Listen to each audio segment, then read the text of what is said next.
Hello students. ਅੱਜ ਅਸੀਂ ਇਸ ਲੈਕਚਰ ਦੇ ਵਿੱਚ ਇੰਡੀਅਨ ਇਕੋਨਮੀ ਦੇ ਨੇਚਰ ਦੇ ਬਾਰੇ ਦੇ ਵਿੱਚ ਗੱਲ ਕਰਾਂਗੇ। ਜਿਸ ਤਰ੍ਹਾਂ ਪਿਛਲੇ ਚੈਪਟਰ ਦੇ ਵਿੱਚ ਅਸੀਂ ਡਿਸਕਸ ਕੀਤਾ ਸੀ ਕਿ ਇੰਡੀਪੈਂਡੈਂਸ ਦੇ ਟਾਈਮ ਤੇ ਇੰਡੀਅਨ ਇਕੋਨਮੀ ਕਿਸ ਤਰ੍ਹਾਂ ਦੀ ਸਟੇਟ ਦੇ ਵਿੱਚ ਸੀ, ਕਿਸ ਤਰ੍ਹਾਂ ਦੇ ਉਸਦੇ ਫੀਚਰ ਸਨ।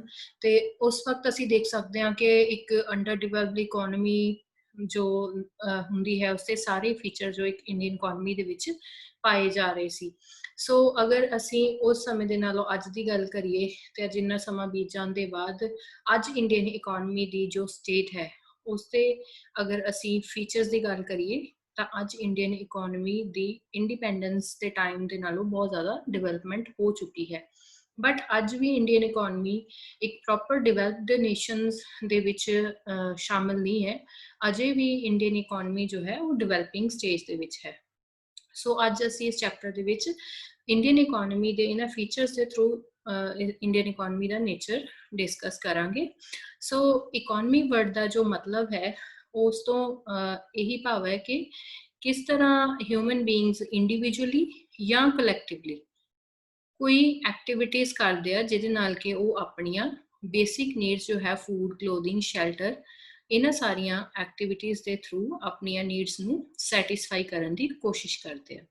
ਤੋ normal activities and economic activities ਦੇ ਵਿੱਚ ਅਗਰ ਅਸੀਂ ਡਿਫਰੈਂਸ ਸਮਝਣ ਦੀ ਕੋਸ਼ਿਸ਼ ਕਰੀਏ ਤੇ ਇਕਨੋਮਿਕ ਐਕਟੀਵਿਟੀ ਉਹ ਐਕਟੀਵਿਟੀ ਹੁੰਦੀ ਹੈ ਜਿਸ ਦੇ ਵਿੱਚ ਮਨੀ ਇਨਵੋਲਵ ਹੋ ਜਾਂਦੀ ਹੈ। ਦੈਟ ਮੀਨਸ ਕਿ ਉਸ ਦੇ ਵਿੱਚ ਕੋਈ ਵੀ ਜੋ ਸਰਵਿਸ ਜਾਂ ਪ੍ਰੋਡਕਟ ਬਣਾਇਆ ਜਾਂਦਾ ਹੈ ਜਾਂ ਸਰਵਿਸ ਪ੍ਰੋਵਾਈਡ ਕੀਤੀ ਜਾਂਦੀ ਹੈ ਉਸ ਦੇ ਬਦਲੇ ਦੇ ਵਿੱਚ ਪਰਸਨ ਨੂੰ ਜੋ ਹੈ ਉਹ ਪੇ ਕੀਤਾ ਜਾਂਦਾ ਹੈ।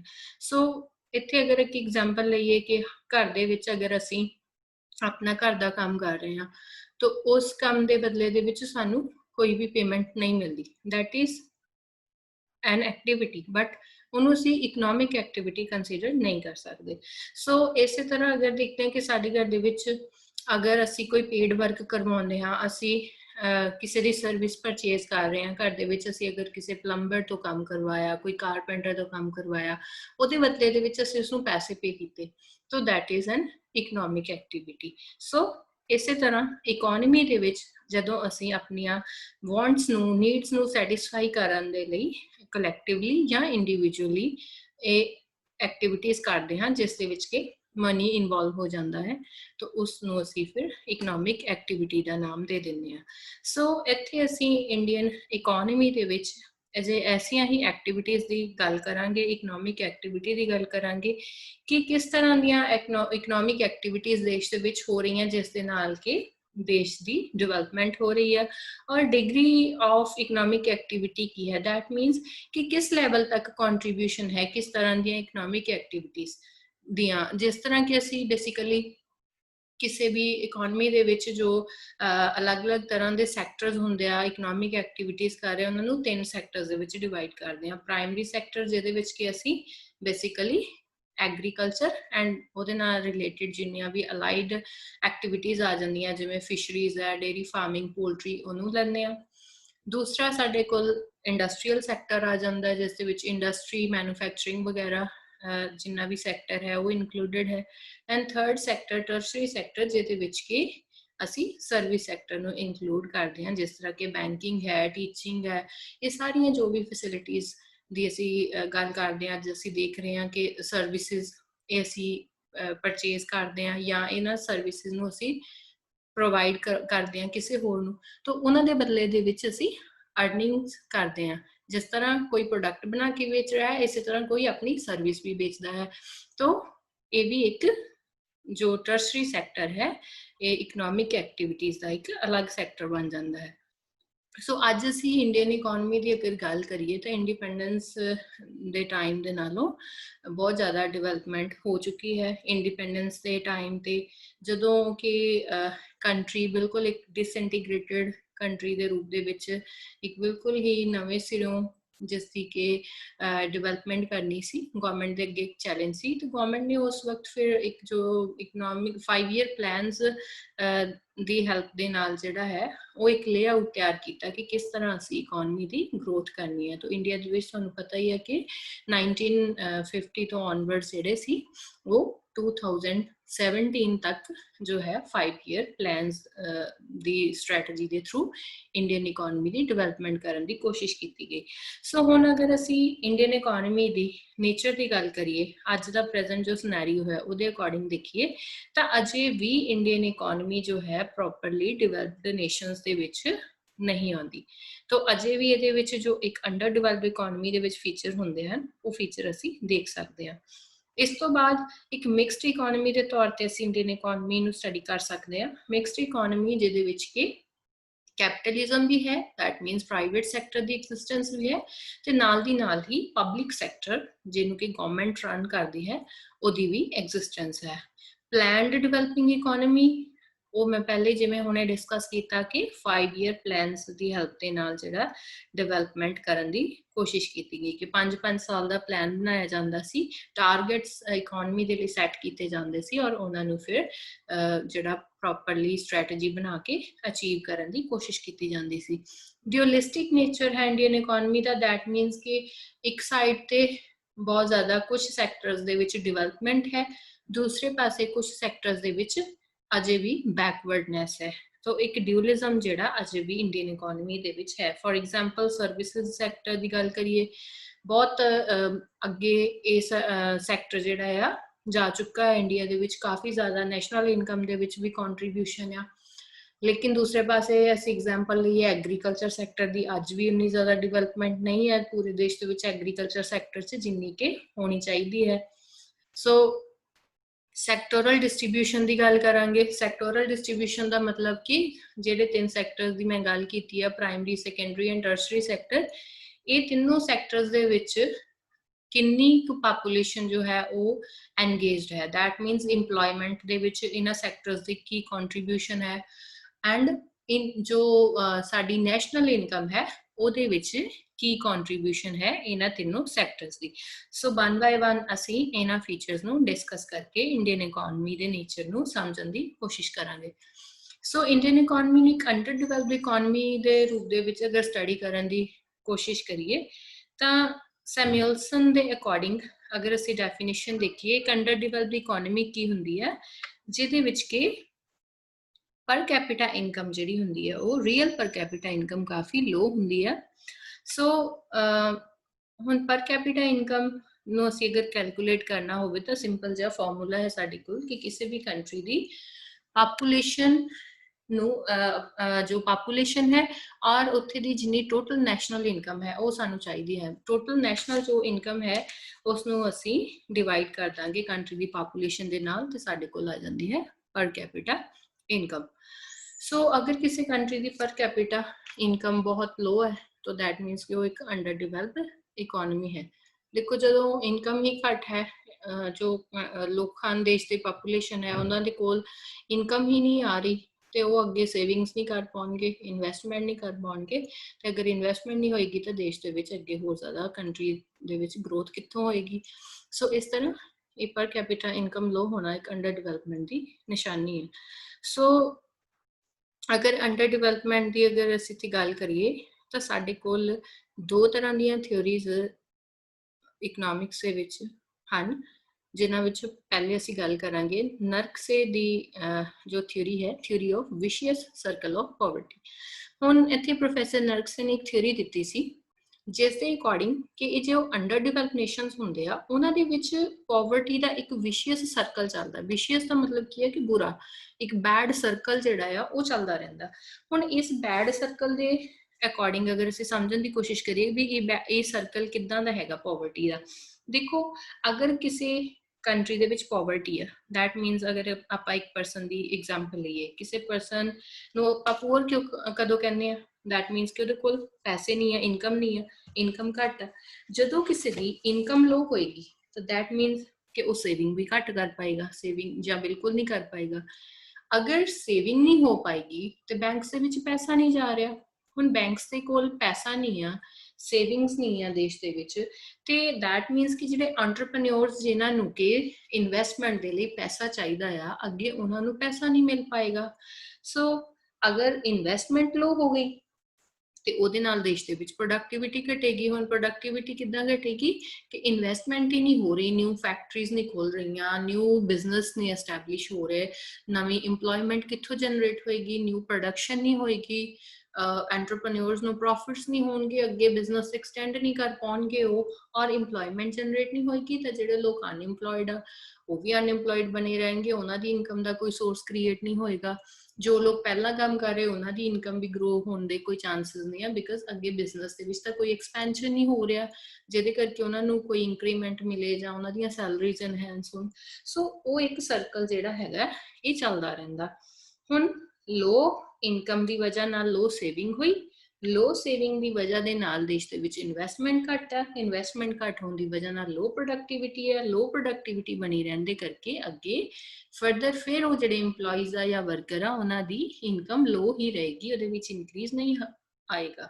ਤਾਂ ਇਹ ਇੱਕ ਜਿਹੜਾ ਸਰਕਲ ਹੈ, ਜਿੰਨੀ ਦੇਰ ਤੱਕ ਇਹ ਸਰਕਲ ਇਹ ਅੰਡਰ ਡਿਵੈਲਪਡ ਨੇਸ਼ਨਸ ਦੇ ਵਿੱਚ ਨਹੀਂ ਟੁੱਟੇਗਾ ਉਨੀ ਦੇਰ ਤੱਕ ਕੋਈ ਵੀ ਕੰਟਰੀ ਜਿਹੜੀ ਹੈ ਡਿਵੈਲਪਮੈਂਟ ਦੇ ਪਾਥ ਤੇ ਨਹੀਂ ਆ ਪਾਏਗੀ। ਤਾਂ ਇਹਨੂੰ ਹੁਣ ਤੋੜਨ ਦਾ ਇੱਕ ਹੀ ਤਰੀਕਾ ਆ, ਅਗਰ ਅਸੀਂ ਇਹਨੂੰ ਬ੍ਰੇਕ ਕਰਨਾ ਆ ਤਾਂ ਉਹਦਾ ਇੱਕ ਹੀ ਤਰੀਕਾ ਆ ਕਿ ਸਾਡੇ ਕੋਲ ਜਿਹੜੀ ਅੰਡਰ ਡਿਵੈਲਪ ਕੰਟਰੀਜ਼ ਦੇ ਵਿੱਚ ਸੇਵਿੰਗਸ ਹੈਗੀਆਂ ਉਹਨੂੰ ਵਧਾਉਣਾ ਪਏਗਾ ਤੇ ਕੈਪੀਟਲ ਫਾਰਮੇਸ਼ਨ ਨੂੰ ਵਧਾਉਣਾ ਪਏਗਾ। ਹੁਣ ਕੈਪੀਟਲ ਫਾਰਮੇਸ਼ਨ ਦਾ ਮਤਲਬ ਕੀ ਹੁੰਦਾ? ਕੈਪੀਟਲ ਫਾਰਮੇਸ਼ਨ ਦਾ ਮਤਲਬ ਹੈ ਕਿ addition of capital stock such as equipments, tools, transportation assets and electricity ਜਿਹੜੀਆਂ ਦੇਸ਼ ਦੇ ਵਿੱਚ ਫਰੈਸ਼ ਇਨਵੈਸਟਮੈਂਟ ਕਰਕੇ ਕੈਪੀਟਲ ਨੂੰ ਇਨਕਰੀਜ਼ ਕਰਨਾ। ਤਾਂ ਕੈਪੀਟਲ ਦਾ ਮਤਲਬ ਕਿ ਜਿਹੜੀ ਅੱਗੇ ਹੋਰ ਜ਼ਿਆਦਾ ਕੁਝ ਪ੍ਰੋਡਕਟਿਵ ਕੰਟਰੀਬਿਊਟ ਕਰ ਸਕੇ ਕੰਟਰੀ ਦੇ ਵਿੱਚ, ਠੀਕ ਹੈ। ਸੋ ਕੋਈ ਨਵੇਂ ਇਕਵਿਪਮੈਂਟਸ ਬਣੇ, ਕੋਈ ਨਿਊ ਮਸ਼ੀਨਰੀ ਇਕੋਨਮੀ ਦੇ ਵਿੱਚ ਐਡ ਆਨ ਹੋਈ ਤੇ ਉਹਦੇ ਨਾਲ ਕੀ ਹੋਏਗਾ, ਅੱਗੇ ਹੋਰ ਜ਼ਿਆਦਾ ਇਨਕਮ ਜਨਰੇਟ ਹੋਏਗੀ। ਸੋ ਇਸ ਤਰ੍ਹਾਂ ਇਹ ਕੈਪੀਟਲ ਫਾਰਮੇਸ਼ਨ ਦੇ ਰੇਟ ਨੂੰ ਵਧਾ ਕੇ ਤੇ ਸੇਵਿੰਗਸ ਨੂੰ ਇਨਕਰੀਜ਼ ਕਰਕੇ ਕੰਟਰੀ ਨੂੰ ਵਿਸ਼ਿਅਸ ਸਰਕਲ ਆਫ ਪਾਵਰਟੀ ਦੇ ਵਿੱਚੋਂ ਬਾਹਰ ਕੱਢ ਕੇ ਡਿਵੈਲਪਮੈਂਟ ਦੇ ਪਾਥ ਤੇ ਅਸੀਂ ਲੈ ਕੇ ਜਾ ਸਕਦੇ ਹਾਂ। ਦੂਸਰੀ ਥਿਊਰੀ ਇੱਥੇ ਸਾਡੇ ਕੋਲ ਪ੍ਰੋਫੈਸਰ ਹਾਰਵੇ ਲੇਵਿਨਸਟੀਨ ਦੁਆਰਾ ਦਿੱਤੀ ਗਈ ਹੈ, ਜੋ ਕਿ ਹੈ theory of low income level equilibrium. ਹੁਣ ਪ੍ਰੋਫੈਸਰ ਲੇਵਿਨਸਟੀਨ ਦਾ ਕਹਿਣਾ ਆ ਕਿ ਇੱਕ ਅੰਡਰ ਡਿਵੈਲਪ ਜਿਹੜੀ ਕੰਟਰੀ ਹੁੰਦੀ ਆ ਉਹ ਲੋਅਰ ਲੈਵਲ ਇਕੁਇਲਿਬਰੀਅਮ ਤੇ ਅਟਕੀ ਹੁੰਦੀ ਆ। ਦੋ ਤਰ੍ਹਾਂ ਦੇ ਇਕੁਇਲਿਬਰੀਅਮ ਦੀ ਉਹਨਾਂ ਨੇ ਗੱਲ ਕੀਤੀ ਹੈ ਕਿ ਕੋਈ ਵੀ ਕੰਟਰੀ ਦੇਖੋ ਇਕੁਇਲਿਬਰੀਅਮ ਅਚੀਵ ਕਰਨਾ ਚਾਹੁੰਦੀ। ਇਕੁਇਲਿਬਰੀਅਮ ਦਾ ਮਤਲਬ ਕੀ ਹੈ? ਬੈਲੈਂਸ, ਕਿ ਹਾਈ ਗਰੋਥ ਰੇਟ ਹੋਵੇ ਜਿੱਥੇ ਕਿ ਸਾਰੇ ਇੰਡੀਕੇਟਰ ਜਿਹੜੇ ਅੱਛਾ ਪਰਫਾਰਮ ਕਰ ਰਹੇ ਹੋਣ। ਹੁਣ ਇਹਨਾਂ ਨੇ ਗੱਲ ਕੀਤੀ ਹੈ ਕਿ ਇਕੁਇਲਿਬਰੀਅਮ ਤੇ ਅੰਡਰ ਡਿਵੈਲਪ ਨੇਸ਼ਨਸ ਦੇ ਵਿੱਚ ਵੀ ਹੁੰਦਾ ਆ ਤੇ ਡਿਵੈਲਪ ਨੇਸ਼ਨਸ ਦੇ ਵਿੱਚ ਵੀ, ਲੇਕਿਨ ਜੋ ਅੰਡਰ ਡਿਵੈਲਪ ਨੇਸ਼ਨਸ ਦੇ ਵਿੱਚ ਇਕੁਇਲਿਬਰੀਅਮ ਹੁੰਦਾ ਆ ਉਹ ਲੋ ਲੈਵਲ ਇਕੁਇਲਿਬਰੀਅਮ ਹੁੰਦਾ। ਦੈਟ ਮੀਨਸ ਕਿ ਇਕੋਨਮੀ ਦੇ ਵਿੱਚ ਬਹੁਤ ਘੱਟ ਅਰਨਿੰਗ ਹੁੰਦੀ ਹੈ, ਇੱਕ ਛੋਟਾ ਦਾਇਰਾ ਹੁੰਦਾ ਇਕੋਨਮੀ ਦਾ, ਕਿ ਜਿੱਦਾਂ ਸਬਸਿਸਟੈਂਸ ਲੈਵਲ ਦੀ ਗੱਲ ਕਰੀਏ ਕਿ ਅਸੀਂ ਬਹੁਤ ਸਾਲ ਪਹਿਲਾਂ ਦੀ 100-200 ਸਾਲ ਪਹਿਲਾਂ ਦੀ ਗੱਲ ਕਰੀਏ ਕਿ ਕੰਟਰੀਜ਼ ਦੇ ਵਿੱਚ ਹੁੰਦਾ ਸੀ ਕਿ ਠੀਕ ਹੈ ਥੋੜਾ ਐਗਰੀਕਲਚਰ ਤੇ ਡਿਪੈਂਡੈਂਸ ਆ, ਉਹਨਾਂ ਕੁ ਜੋ ਹੈ ਪ੍ਰੋਡਕਸ਼ਨ ਕਰ ਲਈ ਸਬਸਿਸਟੈਂਸ ਲੈਵਲ ਤੇ, ਉਹਨਾਂ ਕੁ ਸੈਲਫ ਸਫੀਸ਼ੀਐਂਸੀ ਲਈ ਉਹਨਾਂ ਕੁ ਦੇ ਵਿੱਚ ਗੁਜ਼ਾਰਾ ਹੋ ਜਾਂਦਾ ਸੀ। ਸੋ ਲੇਕਿਨ ਅਗਰ ਅੱਜ ਦੇ ਟਾਈਮ ਦੀ ਅਸੀਂ ਗੱਲ ਕਰੀਏ ਤੇ ਇਸ ਤਰ੍ਹਾਂ ਜੋ ਹੈ ਇਕੁਇਲਿਬਰੀਅਮ ਅਸੀਂ ਨਹੀਂ ਦੇਖ ਪਾ ਰਹੇ, ਕਿਉਂਕਿ ਹਾਇਰ ਲੈਵਲ ਤੇ ਜਾਣ ਦੇ ਲਈ ਇਕੋਨਮੀ ਨੂੰ ਡਿਵੈਲਪਮੈਂਟ ਕਰਨੀ ਪਏਗੀ, ਇੰਡਸਟਰੀ ਦੀ ਵੀ ਡਿਵੈਲਪਮੈਂਟ ਹੋਣੀ ਚਾਹੀਦੀ ਹੈ, ਸਰਵਿਸ ਸੈਕਟਰ ਦੀ ਵੀ, ਤਾਂ ਹੀ ਅਸੀਂ ਜੋ ਡਿਵੈਲਪ ਨੇਸ਼ਨਸ ਅੱਜ ਤੇ ਹੈਗੇ ਆ ਉਹਨਾਂ ਦੇ ਬਰਾਬਰੀ ਤੇ ਜਾ ਸਕਾਂਗੇ। ਸੋ ਹੁਣ ਇਹ ਜਿਹੜਾ ਲੋ ਲੈਵਲ ਇਕੁਇਲਿਬਰੀਅਮ ਹੈਗਾ ਆ, ਇਸ ਲੈਵਲ ਦੇ ਉੱਪਰ ਕੰਟਰੀ ਨੂੰ ਜਿਹੜੇ ਬੈਕਵਰਡ ਲੈ ਕੇ ਜਾਣ ਵਾਲੇ ਫੋਰਸਿਸ ਹੁੰਦੇ ਨਾ ਉਹ ਜ਼ਿਆਦਾ ਐਕਟਿਵ ਹੁੰਦੇ ਆ, ਉਹ ਜ਼ਿਆਦਾ ਸਟਰੋਂਗ ਹੁੰਦੇ ਆ, ਜਦਕਿ ਕੰਟਰੀ ਨੂੰ ਡਿਵੈਲਪਮੈਂਟ ਵੱਲ ਲੈ ਕੇ ਜਾਣ ਵਾਲੇ ਜਿਹੜੇ ਇੰਡਿਊਸਮੈਂਟ ਦੇ ਲਈ ਜਿਹੜੇ ਫੈਕਟਰਸ ਹੈਗੇ ਉਹ ਘੱਟ ਸਟਰੋਂਗ ਹੁੰਦੇ ਆ। ਫੋਰ ਐਗਜ਼ਾਮਪਲ ਪੋਵਰਟੀ ਜ਼ਿਆਦਾ ਹੁੰਦੀ ਆ, ਇਲਿਟਰੇਸੀ ਆ, ਪੂਅਰ ਹੈਲਥ ਇੰਡੀਕੇਟਰਸ ਆ। ਹੁਣ ਅਗਰ ਕਿਸੇ ਕੰਟਰੀ ਦੇ ਵਿੱਚ ਪੋਵਰਟੀ ਆ, ਇਲਿਟਰੇਸੀ ਆ, ਹੈਲਥ ਇੰਡੀਕੇਟਰਸ ਪੂਅਰ ਆ, ਦੈਟ ਮੀਨਸ ਕਿ ਜਿੱਦਾਂ ਐਵਰੇਜ ਐਕਸਪੈਕਟੈਂਸੀ ਆਫ ਲਾਈਫ ਘੱਟ ਆ, ਲੋਕਾਂ ਨੂੰ ਬਿਮਾਰੀਆਂ ਜ਼ਿਆਦਾ ਲੱਗਦੀਆਂ, ਹੈਲਥ ਫੈਸਿਲਿਟੀਜ਼ ਹੈ ਨਹੀਂ, ਤਾਂ ਇੱਦਾਂ ਦੀਆਂ ਅਗਰ ਚੀਜ਼ਾਂ ਹੋਣਗੀਆਂ ਕੰਟਰੀ ਦੇ ਵਿੱਚ ਤਾਂ ਐਸੀ ਕੰਡੀਸ਼ਨ ਦੇ ਵਿੱਚ ਜਿਹੜਾ ਉੱਥੇ ਅਸੀਂ ਕਹਿ ਸਕਦੇ ਕਿ ਕੰਟਰੀ ਬੈਕਵਰਡ ਜਾਏਗੀ, ਨਾ ਕਿ ਅੱਗੇ ਡਿਵੈਲਪਮੈਂਟ ਕਰੇਗੀ। ਹੁਣ ਅਗਰ ਕੰਟਰੀ ਦੇ ਵਿੱਚ ਇਨਕਮ ਤੇ ਵੱਧ ਰਹੀ ਹੈ ਲੇਕਿਨ ਉਹ ਇਨਕਮ ਇੰਨੀ ਇਨਕਰੀਜ਼ ਨਹੀਂ ਹੋ ਰਹੀ, ਪਰ ਕੈਪੀਟਾ ਇਨਕਮ ਜਾਂ ਨੈਸ਼ਨਲ ਇਨਕਮ ਦੇ ਵਿੱਚ ਗਰੋਥ ਤਾਂ ਹੋ ਰਹੀ, ਲੇਕਿਨ ਉਹ ਗਰੋਥ ਇੰਨੀ ਨਹੀਂ ਹੋ ਰਹੀ ਜਿੰਨੀ ਕਿ ਦੇਸ਼ ਦੇ ਵਿੱਚ ਪੋਵਰਟੀ ਨੂੰ ਰਿਮੂਵ ਕਰਨ ਲਈ ਜਾਂ ਹੈਲਥ ਇੰਡੀਕੇਟਰਸ ਨੂੰ ਇੰਪਰੂਵ ਕਰਨ ਲਈ ਜ਼ਰੂਰੀ ਆ। ਦੈਟ ਮੀਨਸ ਪ੍ਰੋਗਰੈਸ ਤੇ ਹੋ ਰਹੀ ਹੈ ਲੇਕਿਨ ਜਿੰਨੀ ਰਿਕੁਆਇਰਡ ਪ੍ਰੋਗਰੈਸ ਆ ਉਨੀ ਨਹੀਂ ਹੋ ਰਹੀ। ਇਦਾਂ ਦੀ ਸਿਚੁਏਸ਼ਨ ਦੇ ਵਿੱਚ ਜਿਹੜਾ ਅੰਡਰ ਡਿਵੈਲਪ ਇਕਨੋਮੀ ਉਹ ਲੋਅਰ ਲੈਵਲ ਦੇ ਇਕੁਇਲੀਬ੍ਰੀਅਮ ਤੇ ਹੀ ਬਣੀ ਰਹਿੰਦੀ ਹੈ। ਫਿਰ ਹੌਲੀ ਹੌਲੀ ਜਿੱਦਾਂ ਜਿੱਦਾਂ ਇਕਨੋਮੀ ਡਿਵੈਲਪਮੈਂਟ ਕਰੇਗੀ, ਇਨਵੈਸਟਮੈਂਟ ਵਧੇਗੀ, ਕੈਪੀਟਲ ਫਾਰਮੇਸ਼ਨ ਹੋਏਗੀ, ਤਾਂ ਉਸ ਤਰ੍ਹਾਂ ਕੀ ਹੈ ਇਨਕਮ ਵਧਣੀ ਸ਼ੁਰੂ ਹੋਏਗੀ। ਜਿੱਦਾਂ ਜਿੱਦਾਂ ਲੋਕਾਂ ਦੀ ਇਨਕਮ ਇਨਕਰੀਜ਼ ਹੋਣੀ ਸ਼ੁਰੂ ਹੋਏਗੀ, ਪਾਵਰਟੀ ਜੋ ਜਿੱਦਾਂ ਅਸੀਂ ਪਿਛਲੀ ਥਿਊਰੀ 'ਚ ਗੱਲ ਕੀਤੀ ਕਿ ਵਿਸ਼ੇ ਸਰਕਲ ਆਫ ਪਾਵਰਟੀ ਟੁੱਟੇਗਾ। ਜਦੋਂ ਇਨਕਮ ਆ ਗਈ ਤਾਂ ਓਬਵੀਅਸਲੀ ਪਾਵਰਟੀ ਰਿਮੂਵ ਹੋਏਗੀ। ਪਾਵਰਟੀ ਰਿਮੂਵ ਹੋਏਗੀ, ਅੱਛੀ ਹੈਲਥ ਫੈਸਿਲਿਟੀਜ਼ ਮਿਲਣਗੀਆਂ ਲੋਕਾਂ ਨੂੰ, ਅੱਛੀ ਉਹ ਆਪਣੇ ਵਾਸਤੇ ਹੈਲਥ ਸਰਵਿਸਿਜ਼ ਪਰਚੇਜ਼ ਕਰ ਸਕਦੇ ਆ, ਉਹ ਆਪਣੇ ਜੋ ਨਿਊ ਅਗਲੀ ਜਨਰੇਸ਼ਨ ਹੈਗੀ ਆ ਉਹਦੇ ਲਈ ਅੱਛੀ ਐਜੂਕੇਸ਼ਨ ਉਹਨਾਂ ਨੂੰ ਪ੍ਰੋਵਾਈਡ ਕਰ ਸਕਦੇ ਆ। ਤਾਂ ਇਸ ਤਰ੍ਹਾਂ ਜਦੋਂ ਲਿਟਰੇਸੀ ਵਧੇਗੀ, ਅੱਛੀ ਹੈਲਥ ਹੋਏਗੀ, ਹਿਊਮਨ ਕੈਪੀਟਲ ਜਿਹੜੀ ਆ ਉਹ ਅੱਛੀ ਹੋਏਗੀ, ਤੇ ਉਹਦੇ ਨਾਲ ਕੀ ਹੈ ਕਿ ਉਹ ਇਕੋਨਮੀ ਦੇ ਵਿੱਚ ਅੱਛਾ ਕੰਟਰੀਬਿਊਟ ਕਰ ਪਾਉਣਗੇ, ਵਧੀਆ ਜੌਬਸ ਮਿਲਣਗੀਆਂ, ਅੱਛੇ ਬਿਜ਼ਨਸ ਐਸਟੈਬਲਿਸ਼ ਕਰ ਪਾਉਣਗੇ, ਇਨਕਮ ਫਰਦਰ ਇਨਕਰੀਜ਼ ਹੋਏਗੀ। ਤਾਂ ਇਸ ਤਰ੍ਹਾਂ ਇੱਕ ਡਿਵੈਲਪਮੈਂਟ ਦੀ ਜਿਹੜੀ ਪ੍ਰੋਸੈਸ ਹੈ ਕੰਟਰੀ ਦੇ ਵਿੱਚ ਉਹ ਸ਼ੁਰੂ ਹੋ ਕੇ ਹਾਇਰ ਲੈਵਲ ਤੇ ਇਕੁਇਲੀਬ੍ਰੀਅਮ ਜਿਹੜਾ ਆ ਉਹ ਨੇਸ਼ਨ ਦਾ ਐਸਟੈਬਲਿਸ਼ ਹੋਏਗਾ, ਜਿੱਥੇ ਕਿ ਇਹ ਇੱਕ ਇੰਨੀ ਕੁ ਕੰਟਰੀ ਇਕਨੋਮਿਕ ਗਰੋਥ ਨੂੰ ਅਟੇਨ ਕਰ ਲਏਗੀ, ਗਰੋਥ ਰੇਟ ਨੂੰ, ਜਿਹੜਾ ਕਿ ਕੰਟਰੀ ਨੂੰ ਡਿਵੈਲਪਮੈਂਟ ਦੇ ਪਾਥ ਤੇ ਬਣਾਏ ਰੱਖਣ ਦੇ ਲਈ ਜ਼ਰੂਰੀ ਹੋਏਗਾ। ਸੋ ਅਗੇਨ ਇਹਦੇ ਲਈ ਵੀ ਸਾਡੇ ਕੋਲ ਜਿਹੜੀ ਇਨਵੈਸਟਮੈਂਟ ਤੇ ਸੇਵਿੰਗ ਇੱਕ ਕ੍ਰੂਸ਼ੀਅਲ ਰੋਲ ਜਿਹੜਾ ਆ ਉਹ ਪਲੇ ਕਰੇਗੀ। ਸੋ ਇੱਥੇ ਅਗਰ ਅਸੀਂ ਗੱਲ ਕਰੀਏ, ਲਿਵਿੰਸਟੀਨ ਨੇ ਜਿਹੜੇ 3 ਮੇਨ ਅਪੋਜ਼ਿੰਗ ਫੋਰਸਿਸ ਦੱਸੇ ਆ ਸਾਨੂੰ, ਜਿਨ੍ਹਾਂ ਦੀ ਵਜ੍ਹਾ ਦੇ ਨਾਲ ਕਿ ਕਿਸੇ ਵੀ ਕੰਟਰੀ ਦੇ ਵਿੱਚ ਜਿਹੜੀ ਇਹ ਅੰਡਰ ਡਿਵੈਲਪਮੈਂਟ ਇਕੁਇਲੀਬ੍ਰੀਅਮ ਦੀ ਸਿਚੁਏਸ਼ਨ ਬਰਕਰਾਰ ਰਹਿੰਦੀ ਆ। ਪਾਪੂਲੇਸ਼ਨ ਐਕਸਪਲੋਜਨ, ਜਿੱਦਾਂ ਅਸੀਂ ਪਾਵਰਟੀ ਦੀ ਗੱਲ ਕੀਤੀ ਆ, ਇਲਿਟਰੇਸੀ ਦੀ ਗੱਲ ਕੀਤੀ, ਇਸੇ ਤਰ੍ਹਾਂ ਪਾਪੂਲੇਸ਼ਨ ਐਕਸਪਲੋਜਨ। ਜਿਵੇਂ ਤੁਹਾਨੂੰ ਪਤਾ ਕਿ ਇੰਡੀਆ ਦੇ ਵਿੱਚ ਪਾਪੂਲੇਸ਼ਨ ਜਿਹੜਾ ਗਰੋਥ ਰੇਟ ਆ ਉਹ ਸਟਿਲ ਬਹੁਤ ਜ਼ਿਆਦਾ ਹਾਈ ਆ, ਸਾਡੇ ਰਿਸੋਰਸਿਸ ਉਨੇ ਜ਼ਿਆਦਾ ਨਹੀਂ ਆ।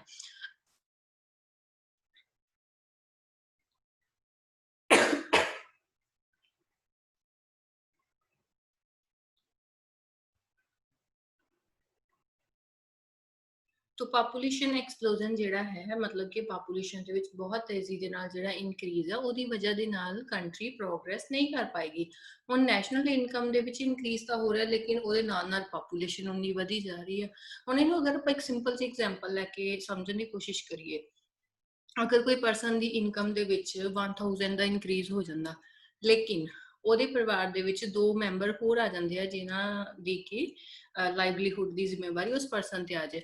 ਹੁਣ ਕੀ ਉਹ ਜਿਹੜੀ ਉਹਦੀ ਇਨਕਮ ਦੇ ਵਿੱਚ ਇਨਕਰੀਜ਼ ਹੋਇਆ ਉਹਦਾ ਕੋਈ ਫਾਇਦਾ ਉਹਨੂੰ ਹੋ ਪਾਏਗਾ? ਨਹੀਂ, ਬਿਕਾਜ਼ ਉਹਦੇ ਤੇ ਜਿਨ੍ਹਾਂ ਲੋਕਾਂ ਦਾ ਬਰਡਨ ਆ ਉਹ ਲੋਕਾਂ ਦਾ ਨੰਬਰ ਵੀ ਇਨਕਰੀਜ਼ ਹੋ ਗਿਆ।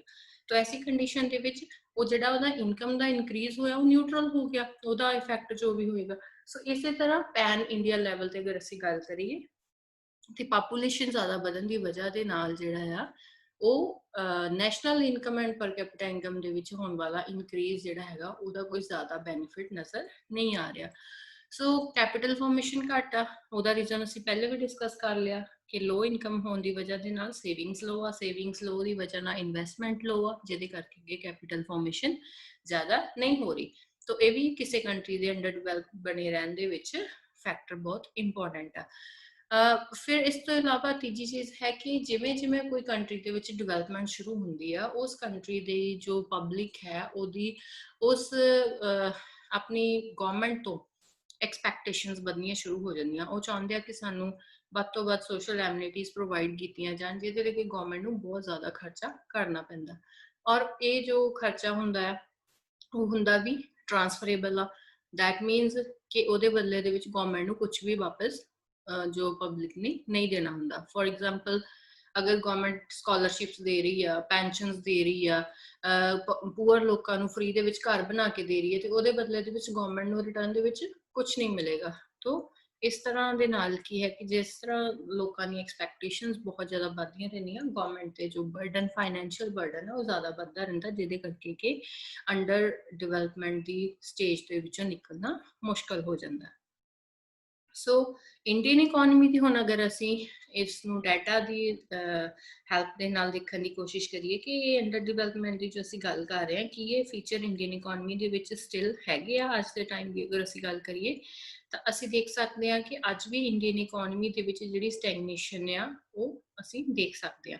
ਹੁਣ 1950 ਤੋਂ ਲੈ ਕੇ 2018-19 ਦੇ ਡਾਟਾ ਦੀ ਗੱਲ ਕਰੀਏ ਤਾਂ ਓਵਰਆਲ ਜਿਹੜੀ ਐਨੂਅਲ ਰੇਟ ਆਫ ਇਨਕਰੀਜ਼ ਇਨ ਪਰ ਕੈਪੀਟਾ ਇਨਕਮ ਆ ਉਹ ਸਿਰਫ 3%, ਦੈਟ ਮੀਨਸ ਕਿ ਬਹੁਤ ਘੱਟ ਹੈ, 3% ਹੀ ਰਿਹਾ ਹੈ।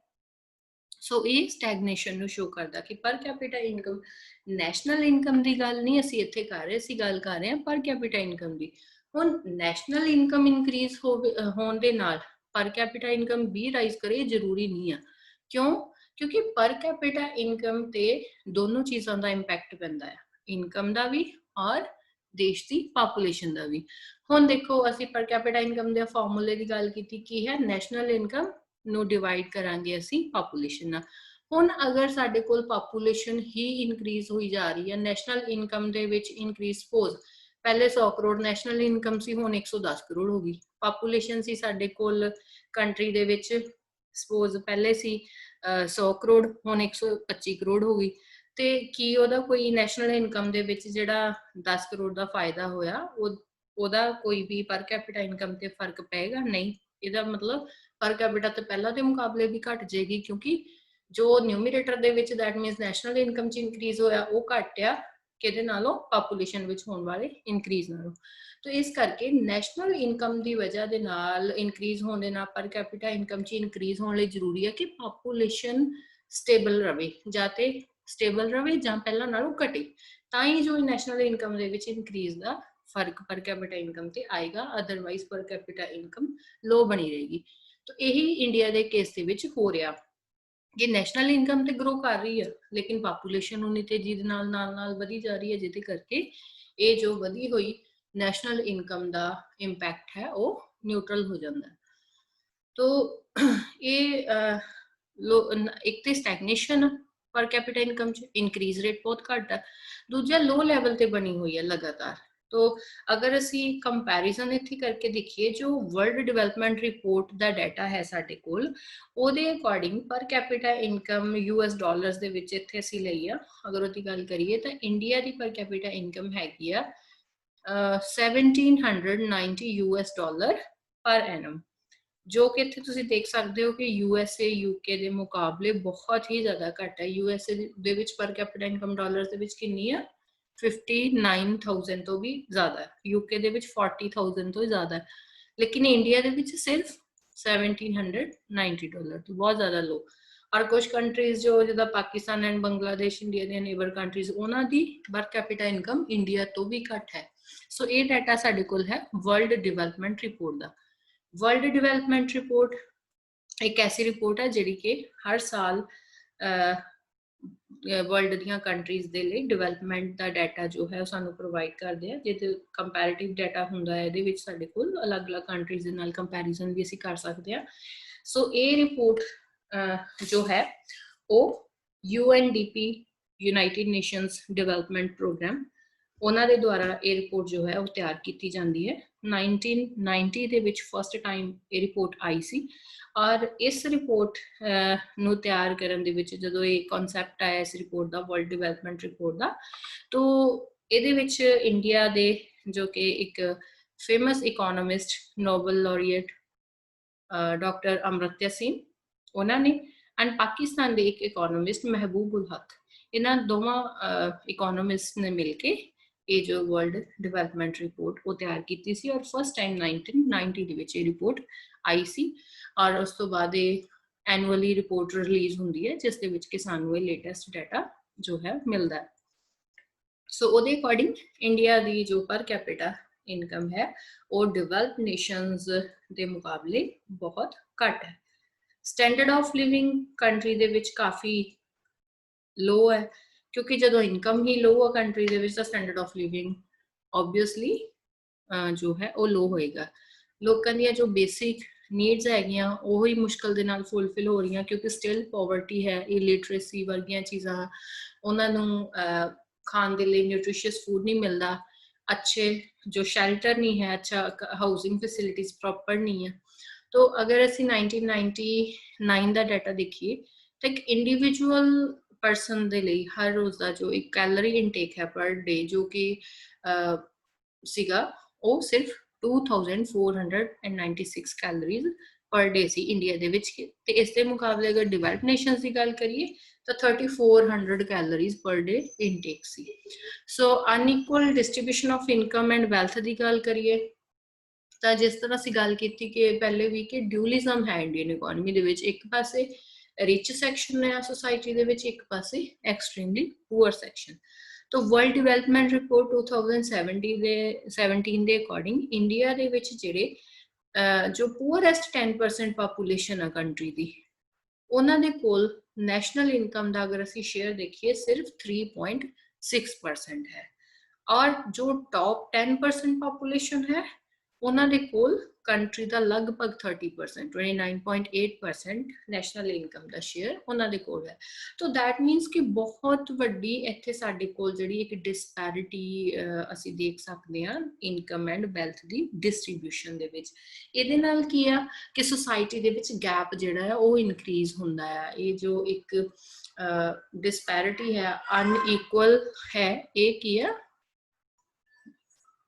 तो एक सिंपल जी छोटी जी एग्जांपल लैके अगर असी समझने की कोशिश करिए तो अगर सपोज किसी कंट्री दे विच नैशनल इनकम 100 करोड़ रुपए है तो जिहड़ी रिचेस्ट 10% पॉपुलेशन है कंट्री दी ਉਹਦੇ ਕੋਲ उस 100 करोड़ ਦੇ ਵਿੱਚੋਂ ਜਾ ਰਿਹਾ लगभग 30 करोड़। टॉप 10% पॉपुलेशन ਜਿਹੜੀ ਹੈਗੀ ਆ रिच पॉपुलेशन ਉਹਦੇ ਕੋਲ ਜਾ ਰਿਹਾ ਉਹਦਾ 30%, दैट मीनस 30 करोड़। ਤੇ ਜਿਹੜੇ लोएस्ट 10% है पुअरेस्ट उन्होंने कोल सिर्फ जा रहा 3.6%, दैट मीनस के 4 करोड़ भी नहीं पूरे जा रहे। तो एक साइड पे 30 करोड़ रुपया जा रहा 10% लोगों को, एक पासे जा रहा सिर्फ 3.6 करोड़। कितना वड्डा गैप है, कितना वड्डा ये डिफरेंस है। सो दैट मीनस कि कंट्री दे विच डिस्ट्रीब्यूशन ऑफ इनकम बहुत अनइवन या बहुत ज़्यादा अनइक्वल है, जिहड़ी कि इकोनॉमी दी एक जो सारी कंट्री की अगर असी गल करिए कि एक इक्विवेलेंट डेवलपमेंट होवे उहदे वास्ते ये इंडिकेटर एक अच्छी चीज़ नहीं है। एग्रीकल्चर ते अगर डिपेंडेंस की गल करिए तो बहुत ज़्यादा डिपेंडेंस है। इंडिपेंडेंस के टाइम पे भी एग्रीकल्चर ही साडा मेजर जिहड़ा सैक्टर सी जिहदा कि GDP दे विच भी और इंप्लॉयमेंट दे विच भी सब तो ज़्यादा शेयर सी। अज के टाइम की अगर असी गल करिए प्रेजेंट सिनेरियो की है कि अज भी कंट्री की लगभग हाफ पॉपुलेशन जो है 46.2% जो पॉपुलेशन आ वो एग्रीकल्चर ते ही इंप्लॉयमेंट के लिए डिपेंड करती है। लेकिन एग्रीकल्चर की नैशनल इनकम च कॉन्ट्रीब्यूशन सिर्फ 16% है। दैट मीनस कि ये लगभग 50% जी पॉपुलेशन है एंगेज्ड एग्रीकल्चर सैक्टर वो कॉन्ट्रीब्यूट कर रही है सिर्फ इनकम वाइज 16%।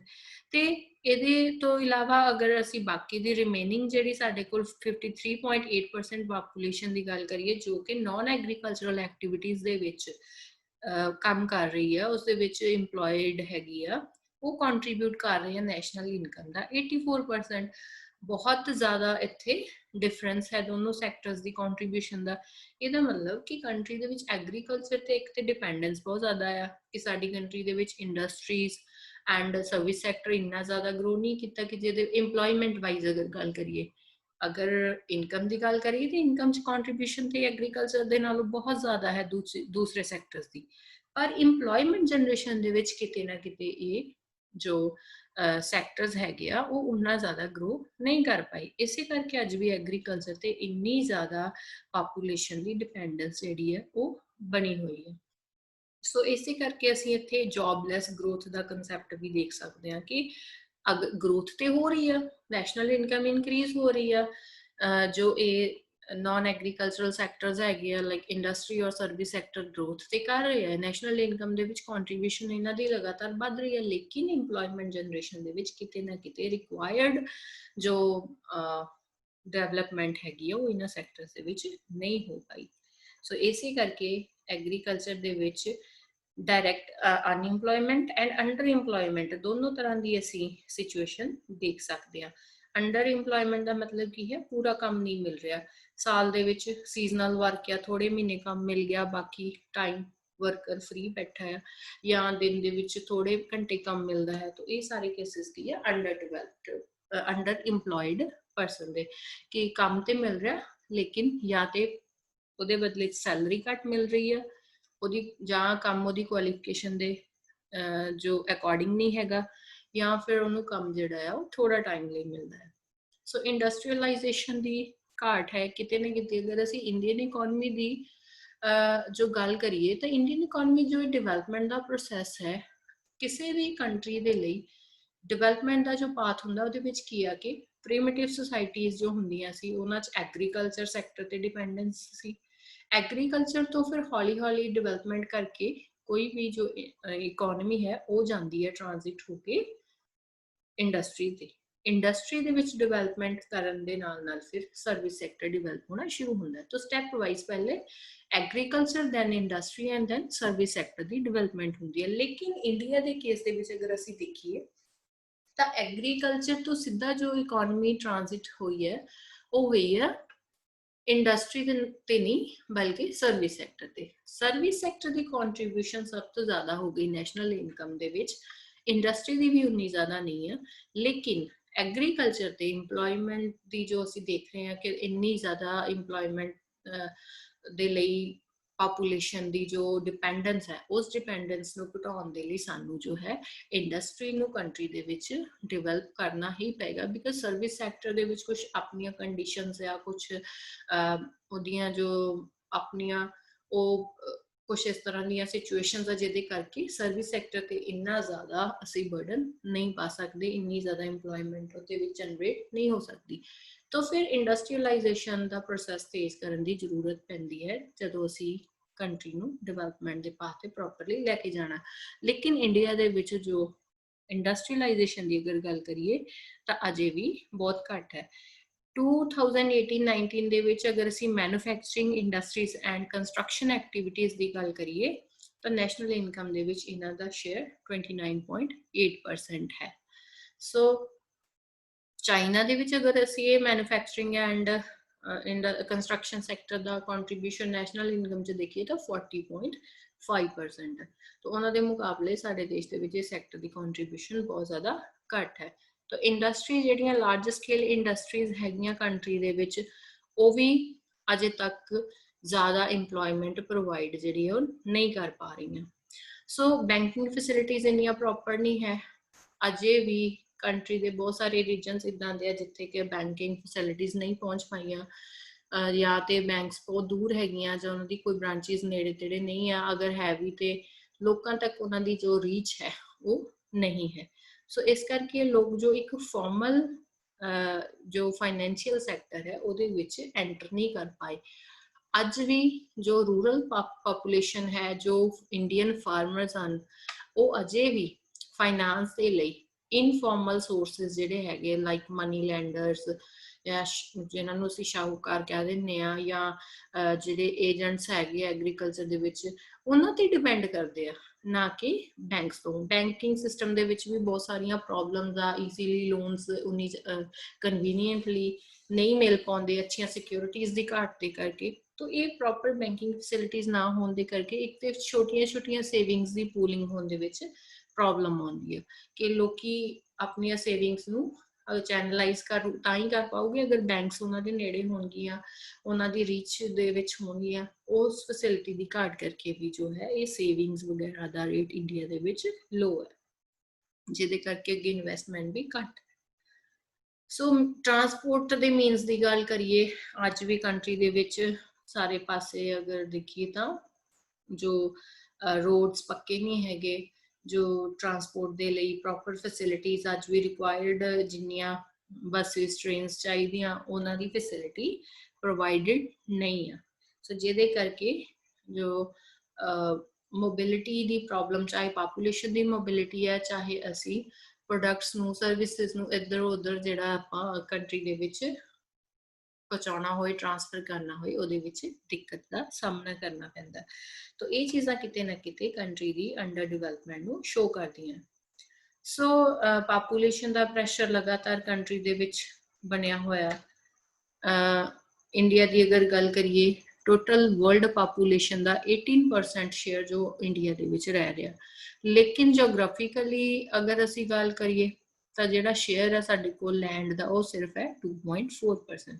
तो ਉਹਦੇ ਨਾਲ ਕੀ ਹੋ ਰਿਹਾ ਕਿ ਲਗਾਤਾਰ ਜੋ ਸਾਡੀ ਡੈਂਸਿਟੀ ਆਫ ਪਾਪੂਲੇਸ਼ਨ ਹੈ ਉਹ ਇਨਕਰੀਜ਼ ਹੋਈ ਜਾ ਰਹੀ ਹੈ। दैट मीन्स ਕਿ ਪਰ ਪਰਸਨ ਜਿਹੜਾ ਜੀਓਗ੍ਰਾਫਿਕਲ ਏਰੀਆ ਹੈ ਉਹਦੀ ਅਵੇਲੇਬਿਲਿਟੀ ਘਟੀ ਜਾ ਰਹੀ ਹੈ।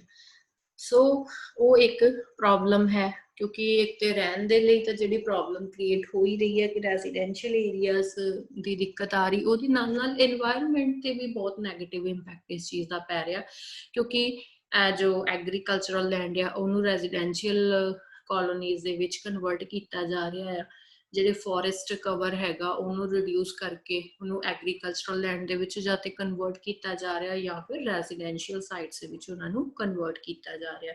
ਤਾਂ ਇਹਨਾਂ ਦੇ ਵੀ ਜੋ ਇੱਕ ਨੈਗੇਟਿਵ ਇੰਪੈਕਟਸ ਫਿਰ ਸਾਨੂੰ এনवायरमेंटल ਜੋ ਇੰਪੈਕਟਸ ਹੈਗੇ ਉਹਦੇ ਰੂਪ ਦੇ ਵਿੱਚ ਫੇਸ ਕਰਨੇ ਪੈਂਦੇ ਆ। ਇਹਦੇ ਤੋਂ ਇਲਾਵਾ ਫੂਡ ਦੀ ਪ੍ਰੋਬਲਮ, ਹੁਣ ਜੇ ਜਦ ਐਗਰੀਕਲਚਰਲ ਲੈਂਡ ਘੱਟ ਹੋਏਗੀ ਤਾਂ ਅੱਗੇ ਅੱਗੇ ਫੂਡ ਨੀਡਸ ਨੂੰ ਵੀ ਫੁਲਫਿਲ ਕਰਨ ਦੇ ਵਰਗੀਆਂ ਕੰਟਰੀ ਦੇ ਅੱਗੇ ਨੀਡਸ ਜਿਹੜੀਆਂ ਪ੍ਰੋਬਲਮਸ ਆ ਉਹ ਖੜੀਆਂ ਹੋ ਰਹੀਆਂ।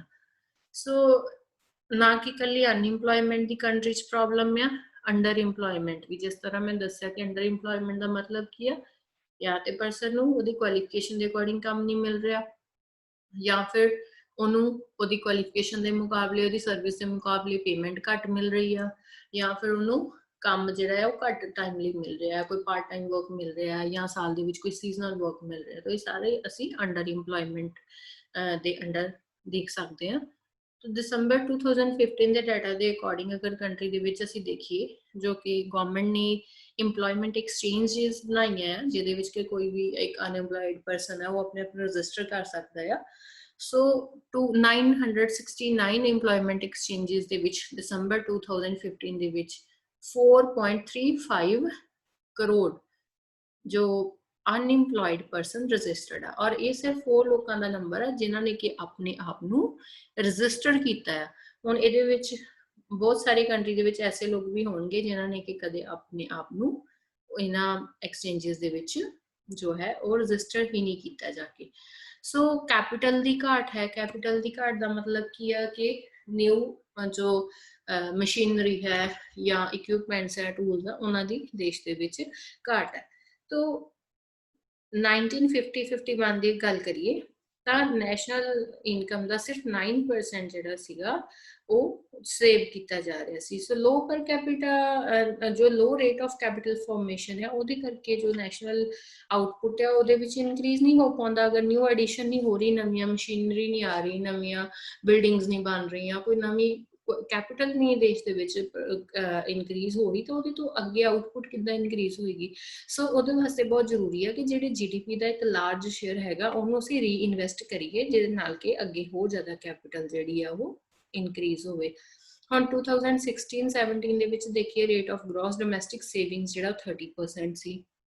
ਸੋ ਸਟਿਲ ਇੰਡੀਆ ਦੀਆਂ ਨੀਡਸ ਨੂੰ ਸਰਵ ਕਰਨ ਦੇ ਲਈ ਅਜੇ ਵੀ ਇਹ ਜਿਹੜਾ ਆ ਉਹ ਐਡਿਕੁਏਟ ਨਹੀਂ ਹੈਗਾ। ਤਾਂ ਇੱਥੇ ਅਗਰ ਅਸੀਂ ਦੇਖੀਏ ਕਿ ਲੋ ਸੇਵਿੰਗ ਐਂਡ ਲੋ ਇਨਵੈਸਟਮੈਂਟ ਦੇ ਕਾਰਨ ਕੀ ਹੈ ਇੰਡੀਆ ਦੇ ਵਿੱਚ, ਇੱਕ ਤੇ ਇਹ ਨਹੀਂ ਹੈ ਕਿ ਬਿਲਕੁਲ ਹੀ ਲੋਕਾਂ ਦੇ ਕੋਲ ਕੈਪੈਸਿਟੀ ਨਹੀਂ ਹੈ ਸੇਵਿੰਗ ਦੀ, ਕਿ ਇਨਕਮ ਹੀ ਨਹੀਂ ਆ।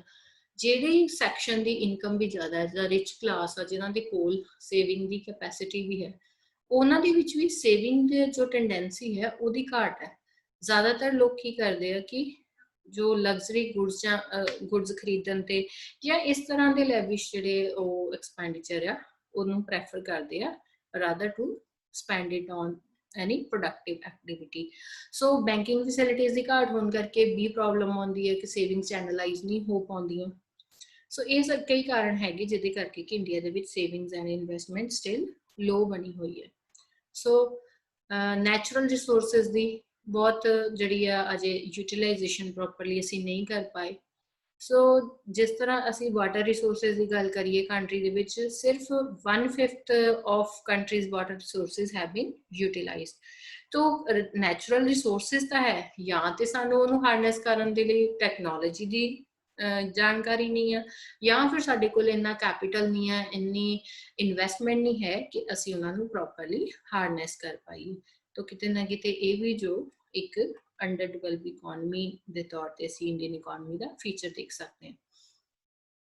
ਸੋ ਇਸ ਤੋਂ ਇਲਾਵਾ ਕਿਸੇ ਵੀ ਕੰਟਰੀ ਦੇ ਵਿੱਚ ਡਿਵੈਲਪਮੈਂਟ ਤੇ ਤਾਂ ਹੀ ਹੋਏਗੀ ਅਗਰ ਉੱਥੇ ਕਾਬਲ ਐਂਟਰਪ੍ਰੈਨਿਓਰਸ ਆ, ਨਿਊ ਜੋ ਸਟਾਰਟਅਪਸ ਆ ਰਹੇ ਆ ਕੰਟਰੀ ਦੇ ਵਿੱਚ, ਨਿਊ ਜੋ ਟੈਕਨੋਲੋਜੀਜ਼ ਨੂੰ ਡਿਵੈਲਪ ਕਰਨ ਦੀ ਕੋਸ਼ਿਸ਼ ਕੀਤੀ ਜਾਵੇ, ਸਾਇੰਟੀਫਿਕ ਜੋ ਅਪਰੋਚਿਸ ਹੈਗੀਆਂ ਉਹਨਾਂ ਨੂੰ ਅਡੋਪਟ ਕੀਤਾ ਜਾਵੇ, ਤਾਂ ਹੀ ਜੋ ਕੰਟਰੀ ਦੇ ਵਿੱਚ ਕੋਈ ਨਵੀਂ ਡਿਵੈਲਪਮੈਂਟ ਜੋ ਹੈ ਉਹ ਨਜ਼ਰ ਆਏਗੀ।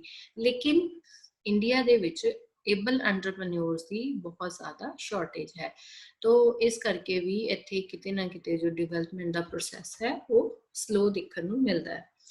सोशल इंस्टीट्यूशनस जिहड़े कि आउटडेटेड हो चुके हैं वो भी कई बार बहुत ज़्यादा डिवेलपमेंट दे विच रुकावट बनते हैं, जिस तरह के बहुत सारे इस तरह के रिचुअल्स या कुछ इस तरह के राइट्स है जो कि कस्टम्स इदां दे सोसाइटी दे विच, या कुछ इस तरह के सिस्टम बने हैं जिवें कि कास्ट सिस्टम है, जॉइंट फैमिली सिस्टम। हुण कुछ फैमिलीज तुसीं देख सकते हो समाज दे विच कि कुड़ियां नूं जॉब नहीं करन देनी जां कुड़ियां नूं दूर नहीं भेजना पढ़न दे लई। तो इस तरह किते ना किते जो एबिलिटी नूं दबाया जांदा, या कई बार हुंदा कि जो घर दा बिजनेस है उहनूं छड्ड के तुसीं कोई होर बिजनेस नहीं स्टार्ट करना। इस तरह हो सकता है कि उस पर्टिकुलर परसन की कैपेबिलिटी कुछ होर होवे, लेकिन ਉਹਨੂੰ ਕੰਪੈਲ ਕਰਕੇ ਕਿਸੇ ਹੋਰ ਕੰਮ ਦੇ ਵਿੱਚ ਜੋ ਹੈ ਉਹ ਲਗਾਇਆ ਜਾਂਦਾ, ਜਿਹਦੇ ਕਰਕੇ ਉਹ ਐਫੀਸ਼ੀਐਂਟਲੀ ਆਪਣੀ ਜੋ ਪੂਰੀ ਆਊਟਪੁੱਟ ਆ ਉਹ ਨਹੀਂ ਦੇ ਪਾਏਗਾ।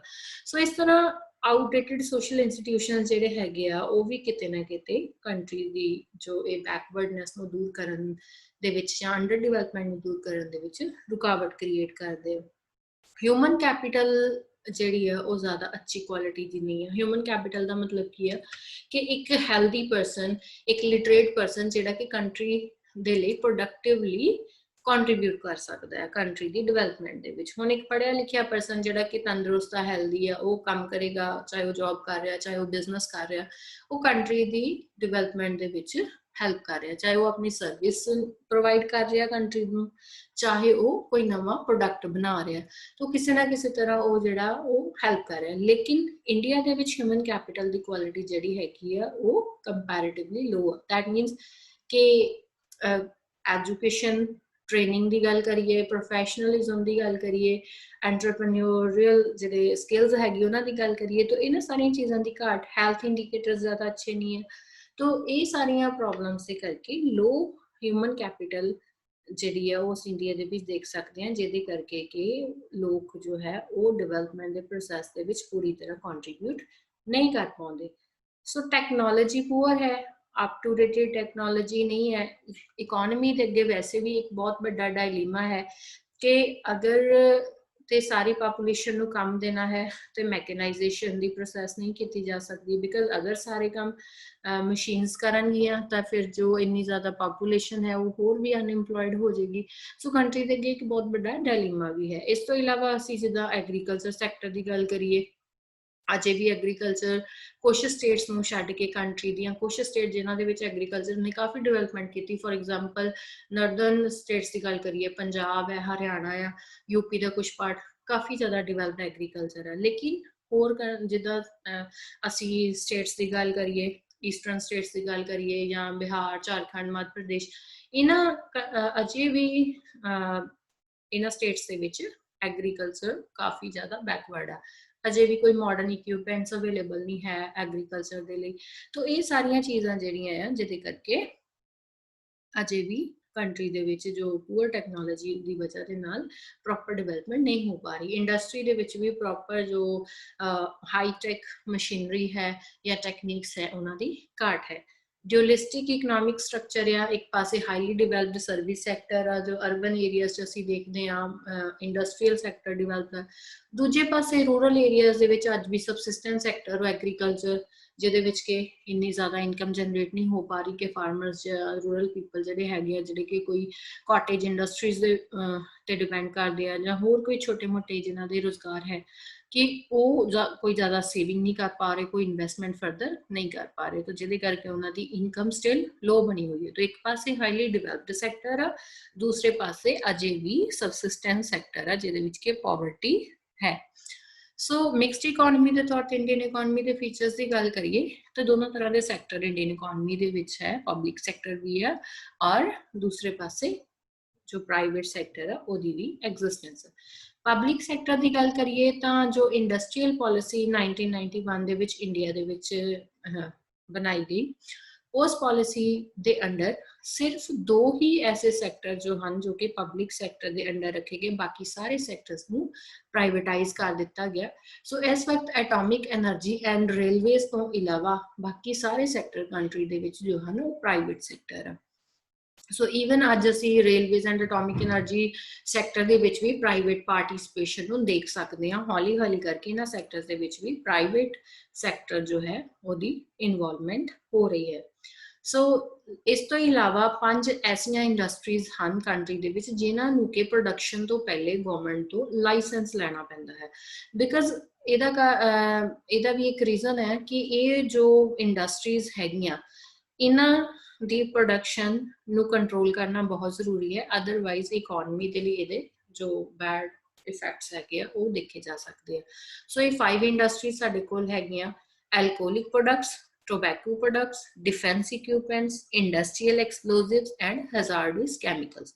तो ये कुछ ऐसियां जो डेंजरस चीज़ां दी प्रोडक्शन हैगी आ जो कि हेल्थ वाइज भी और कंट्री दी जो एक इंटरनल और एक्सटर्नल पीस या सिक्योरिटी दे लिए भी चैलेंज हो सकती हैं। सो इस करके लाइसेंस इन्हां चीज़ों की प्रोडक्शन तो पहला गवर्नमेंट तो लेना जरूरी है।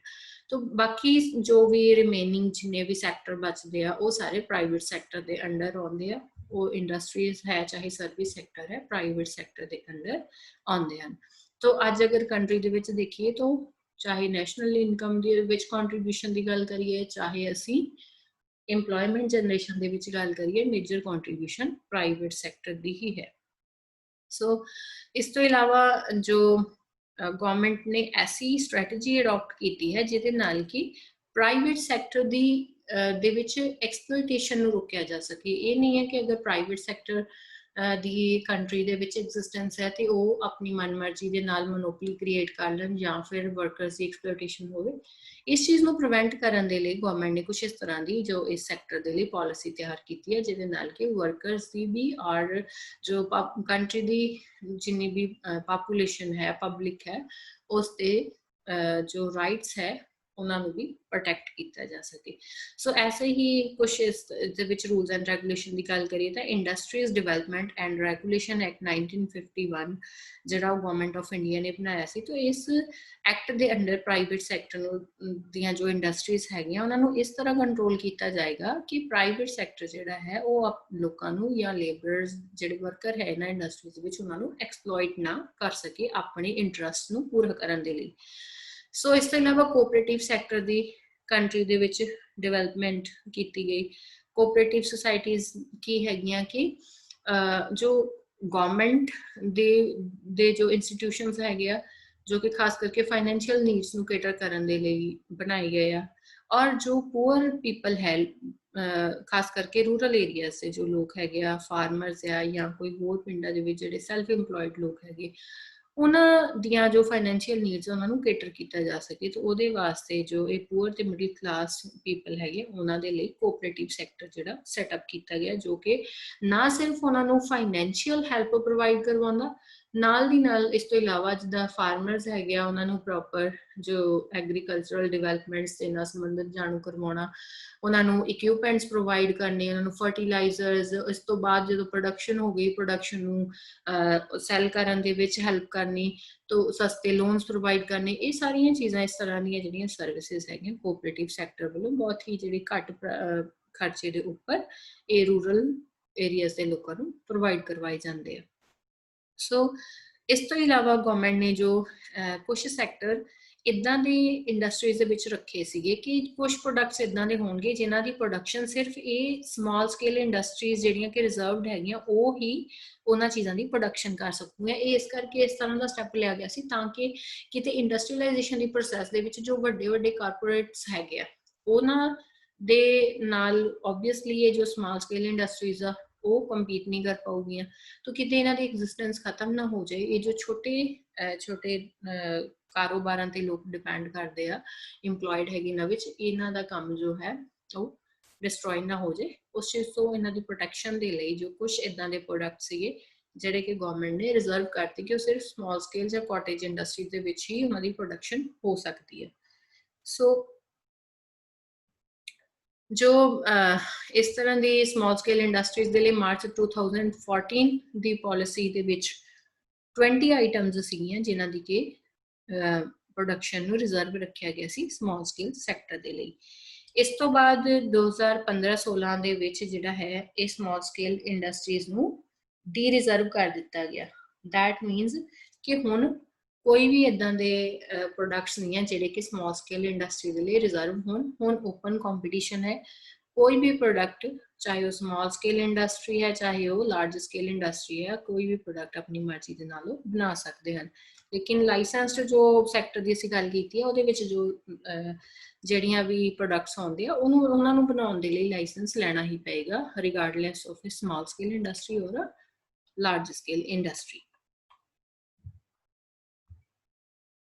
ਸੋ ਇੰਡੀਅਨ ਇਕੋਨਮੀ ਦੇ ਪਲੈਨਡ ਡਿਵੈਲਪਿੰਗ ਇਕੋਨਮੀ ਦੇ ਤੌਰ ਤੇ ਅਗਰ ਅਸੀਂ ਗੱਲ ਕਰੀਏ ਤਾਂ ਇੰਡੀਅਨ ਇਕੋਨਮੀ ਦੇ ਵਿੱਚ ਜਦੋਂ ਇੰਡੀਪੈਂਡੈਂਸ ਦੇ ਟਾਈਮ ਤੋਂ ਬਾਅਦ ਇਹ ਡਿਸਾਈਡ ਕੀਤਾ ਗਿਆ ਕਿ ਕਿਸ ਤਰ੍ਹਾਂ ਡਿਵੈਲਪਮੈਂਟ ਦਾ ਸਟ੍ਰੈਟਜੀ ਰਹੇਗੀ, ਕਿਸ ਤਰ੍ਹਾਂ ਦੀ ਪ੍ਰੋਸੈਸ ਰਹੇਗੀ ਜਿਹਦੇ ਨਾਲ ਕਿ ਕੰਟਰੀ ਨੂੰ ਡਿਵੈਲਪ ਕੀਤਾ ਜਾਵੇ।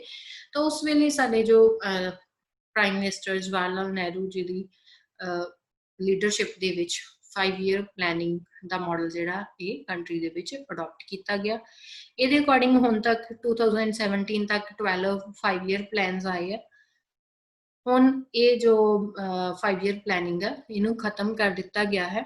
ਸੋ ਇਸ ਸਿਸਟਮ ਦੇ ਵਿੱਚ ਜੋ 5 ਈਅਰ ਪਲਾਨਸ ਦੇ ਵਿੱਚ ਕੀ ਹੁੰਦਾ ਸੀ ਕਿ 5 ਸਾਲ ਦੇ ਲਈ ਇੱਕ ਜਿਹੜੇ ਇਕੋਨਮੀ ਦੀਆਂ ਨੀਡਸ ਨੂੰ ਧਿਆਨ ਵਿੱਚ ਰੱਖਦੇ ਹੋਏ ਅਲੱਗ-ਅਲੱਗ ਸੈਕਟਰ ਤੇ ਫੋਕਸ ਕਰਨ ਦੇ ਲਈ ਅਲੱਗ-ਅਲੱਗ ਜੋ ਪਲਾਨਸ ਆ ਉਹ ਬਣਾਏ ਜਾਂਦੇ ਸੀ, ਆਬਜੈਕਟਿਵ ਸੈੱਟ ਕੀਤੇ ਜਾਂਦੇ ਸੀ ਔਰ ਉਹਨਾਂ ਆਬਜੈਕਟਿਵਸ ਨੂੰ 5 ਸਾਲ ਦੇ ਪੀਰੀਅਡ ਦੇ ਦੌਰਾਨ ਜਿਹੜਾ ਆ ਅਚੀਵ ਕਰਨ ਦੀ ਕੋਸ਼ਿਸ਼ ਕੀਤੀ ਜਾਂਦੀ ਸੀ।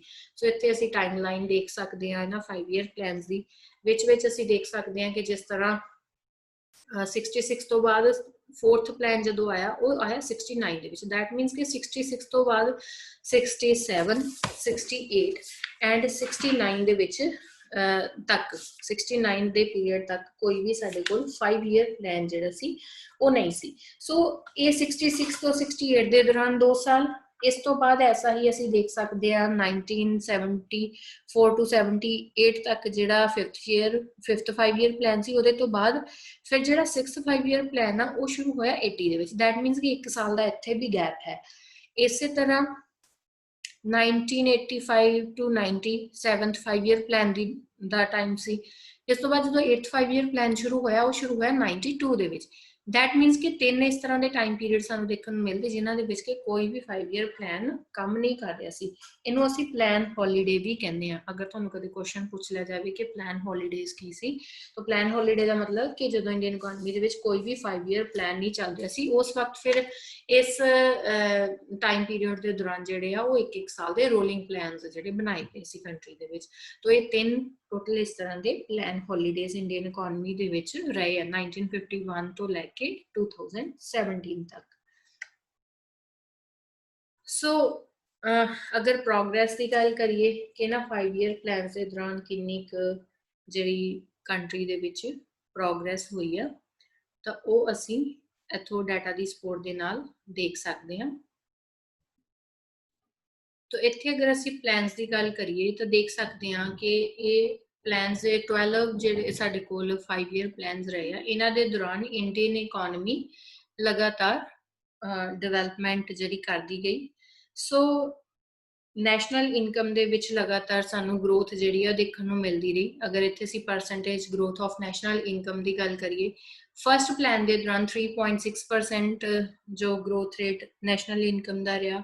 ਫਿਰ 4.5 ਵਿੱਚ ਜੋ ਹੈ ਇਹ ਡਿਕਰੀਜ਼ ਵੀ ਹੁੰਦਾ ਗਿਆ, ਫਿਰ ਇਨਕਰੀਜ਼ ਦੇਖਣ ਨੂੰ ਮਿਲਿਆ। ਓਵਰਆਲ ਅਗਰ ਅਸੀਂ ਐਵਰੇਜ ਦੀ ਗੱਲ ਕਰੀਏ ਤਾਂ ਇਹ ਜੋ ਇੱਕ ਡਿਵੈਲਪਮੈਂਟ ਦਾ ਇਕਨੋਮਿਕ ਡਿਵੈਲਪਮੈਂਟ ਦਾ ਪ੍ਰੋਸੈਸ ਹੈ ਉਹ ਲਗਾਤਾਰ ਚੱਲਦਾ ਰਿਹਾ। So during the period of 5 year plans, national income has increased at an average rate of 5.1% per annum at constant prices. तो अगर ਅਸੀਂ per capita income ਦੀ ਗੱਲ ਕਰੀਏ ਤੇ per capita income ਦੇ ਵਿੱਚ ਵੀ ਜਿਹੜਾ increase ਸੀਗਾ ਉਹ ਲਗਾਤਾਰ ਹੁੰਦਾ ਗਿਆ। अगर असी ओवरऑल एवरेज की गल करिए तो रेट जो रहा पर कैपिटा इनकम च इनक्रीज का that was not very much high, सिर्फ 10% पर एनम रेट रहा एवरेज जो इस प्लैनिंग पीरियड के दौरान रही है। अगर असी रीसेंट प्लैनस की गल करिए तो 12th 5 ईयर प्लैन जी कि ड्यूरेशन सी 2012 तो 2017 ਉਹਦੇ दौरान कंट्री ਦੇ ਵਿੱਚ पर कैपिटा इनकम का इनक्रीज रेट जो सी वो सी 6.7%, तो एक अच्छा इनक्रीज रेट देखने को मिला। 2017-18 ਦੇ ਵਿੱਚ एक ग्रोथ रेट जो per capita the C that was 5.7%, and 2018-19 ਦੇ ਲਈ ਇਹ ਜਿਹੜਾ ਸਾਡੇ ਕੋਲ ਇਨਕਮ ਦਾ ਗਰੋਥ ਰੇਟ ਰਿਹਾ ਉਹ ਪਰ capita income the that was 5.6%। तो लगातार ਅਸੀਂ देख सकते हैं कि ये जो खास करके ये जो 11th and 12th 5 year plan के दौरान है एक नैशनल इनकम का ग्रोथ रेट और पर कैपिटा इनकम का ग्रोथ रेट हैगा ਉਹਦੇ ਵਿੱਚ थोड़ी ਅਸੀਂ देख सकते हैं कि तेजी ਦੇ ਨਾਲ जो इनक्रीज होना शुरू होया। कैपिटल फॉर्मेशन की गल करिए तो 5 ईयर प्लान के दौरान कैपिटल फॉर्मेशन भी बढ़ाने की कोशिश की गई थ्रू सेविंग्स। तो सेविंग्स में मोटिवेट करने के लिए बैंकिंग जरा नैटवर्क है उन्होंने कंट्री के विच इनक्रीज करने की कोशिश की गई। फिर नैशनलाइजेशन ऑफ बैंक्स का भी असी देखा कि नैशनलाइजेशन की गई, बहुत सारिया बैंक्स की ब्रांचेस बहुत सारिया खुली गई, कोऑपरेटिव सोसाइटीज़ के through cooperative banks, rural banks. तो इस तरह बहुत सारा जो बैंकिंग नैटवर्क इनक्रीज करके रेट ऑफ कैपिटल फॉर्मेशन में इनक्रीज करने की कोशिश की गई ताकि सेविंग्स को भी चैनलाइज किया जा सके और जो जो पोटेंशियल एंटरप्रेन्योर्स है उन्होंने इन्वेस्टमेंट के लिए जो फाइनैंशियल एड है वो प्रोवाइड की जा सके। तो 1950 to 51 ਦੇ ਵਿੱਚ अगर देखिए तो कैपिटल फॉर्मेशन का रेट सिर्फ 8.7% सी GDP का। तो 16-17 ਦੇ ਵਿੱਚ जो है ये रेट अगर असी देखिए तो मुकाबले काफ़ी ज़्यादा 30.6%, लेकिन स्टिल इंडिया की रिक्वायरमेंट के अकॉर्डिंग अजे भी ये घट है।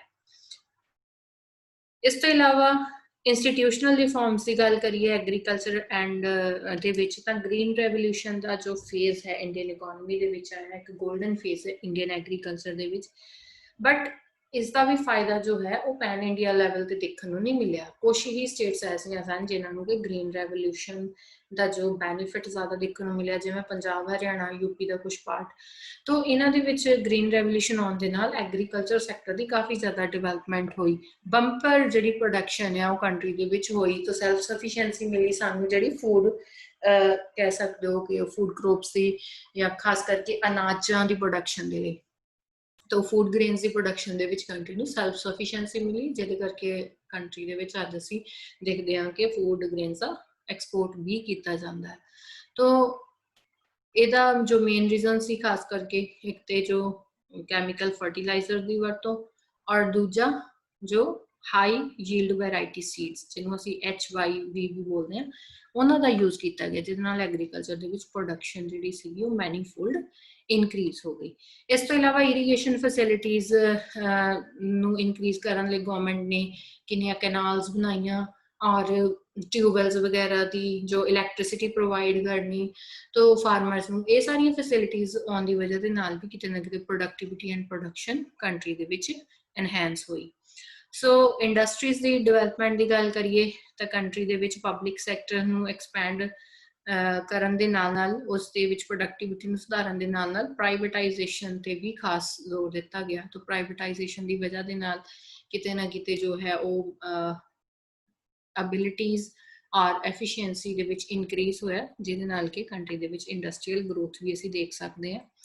2016-17 एंड 17-18 दे विच अगर असी प्रोडक्शन दे विच इनक्रीज देखिए तो ये रिस्पैक्टिवली 6.8% एंड 6.1% रहा।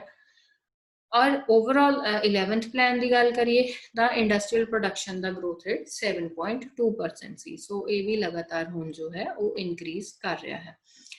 इंफ्रास्ट्रक्चर की गल करिए गवर्नमेंट इंफ्रास्ट्रक्चर को डिवेलप करने की ਉਹਦੇ वास्ते काफ़ी सारिया जिस तरह प्लान्स भी बनाए जाते, बहुत सारिया स्कीम्स भी टाइमली लॉन्च की गई सिंस इंडिपेंडेंस। तो इंफ्रास्ट्रक्चर के विच जिस तरह new roads, schools, hospitals, electricity, तो ये सारिया चीज़ों की जी प्रोडक्शन हैगी कंट्री के विच सारिया चीज़ों की अवेलेबिलिटी है ज़्यादा तो ज़्यादा करने की कोशिश की गई है। जिस तरह अज असीं देखिए कि नंबर ऑफ एयरपोर्ट्स कितने ज़्यादा बढ़ गए, सी पोर्ट्स बहुत सारिया बनाई गई, बैंकिंग फैसिलिटीज प्रोवाइड करने के लिए बैंकिंग नैटवर्क में रूरल एरियाज तक पहुँचाया गया। टैलीकम्यूनीकेशन देखिए तो हार्डली एनी कोई एरिया होएगा जिथे कि टैलीकम्यूनीकेशन के मोड्स अवेलेबल ना हो। तो इस तरह करके पूरी कंट्री दे विच इंफ्रास्ट्रक्चर की डिवेलपमेंट पर भी खास ध्यान दिता जा रहा, जिहदी वजह के नाल जिहड़ा अगे अगे कंट्री डिवेलप कर रही है। सो सोशल सर्विसेज की गल करिए तो सोशल सर्विसेज सोशल एमिनिटीज़ नूं प्रोवाइड करके कंट्री दे विच जिहड़ा जिहड़े सोशल इंडीकेटर्स हैगे उन्हां नूं इंप्रूव करने की कोशिश की जा रही है।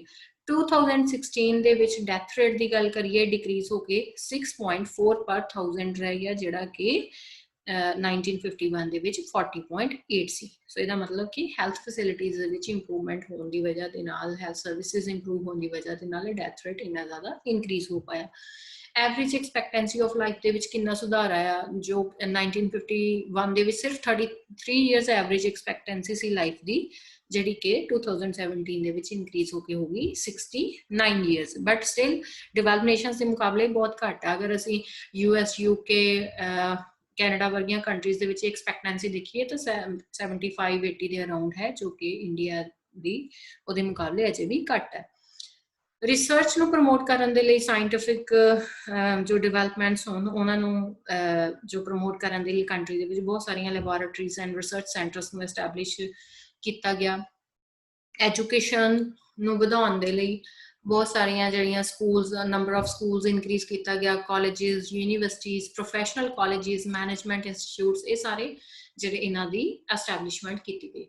ਔਰ ਹੁਣ ਅਸੀਂ 2020 ਦੇ ਵਿੱਚ ਨਿਊ ਐਜੂਕੇਸ਼ਨ ਪਾਲਿਸੀ ਨੂੰ ਵੀ ਦੇਖ ਸਕਦੇ ਹਾਂ ਕਿ ਬਹੁਤ ਵੱਡੀ ਟਰਾਂਸਫੋਰਮੇਸ਼ਨ ਕੰਟਰੀ ਦੇ ਵਿੱਚ ਜਿਹੜੀ ਇੱਕ ਐਜੂਕੇਸ਼ਨ ਸੈਕਟਰ ਦੇ ਵਿੱਚ ਇਹਦੇ ਨਾਲ ਆਏਗੀ। ਸੋ ਇੱਕ ਨਵਾਂ ਰੈਵੋਲੂਸ਼ਨ ਕਹਿ ਸਕਦੇ ਹਾਂ ਨਿਊ ਐਜੂਕੇਸ਼ਨ ਪਾਲਿਸੀ, ਜਿਹਦੇ ਨਾਲ ਕਿ ऑब्वियसली ह्यूमन कैपिटल ਨੂੰ ਇੰਪਰੂਵ ਕਰਨ ਦੇ ਵਿੱਚ ਬਹੁਤ ਜ਼ਿਆਦਾ ਹੈਲਪ ਮਿਲੇਗੀ।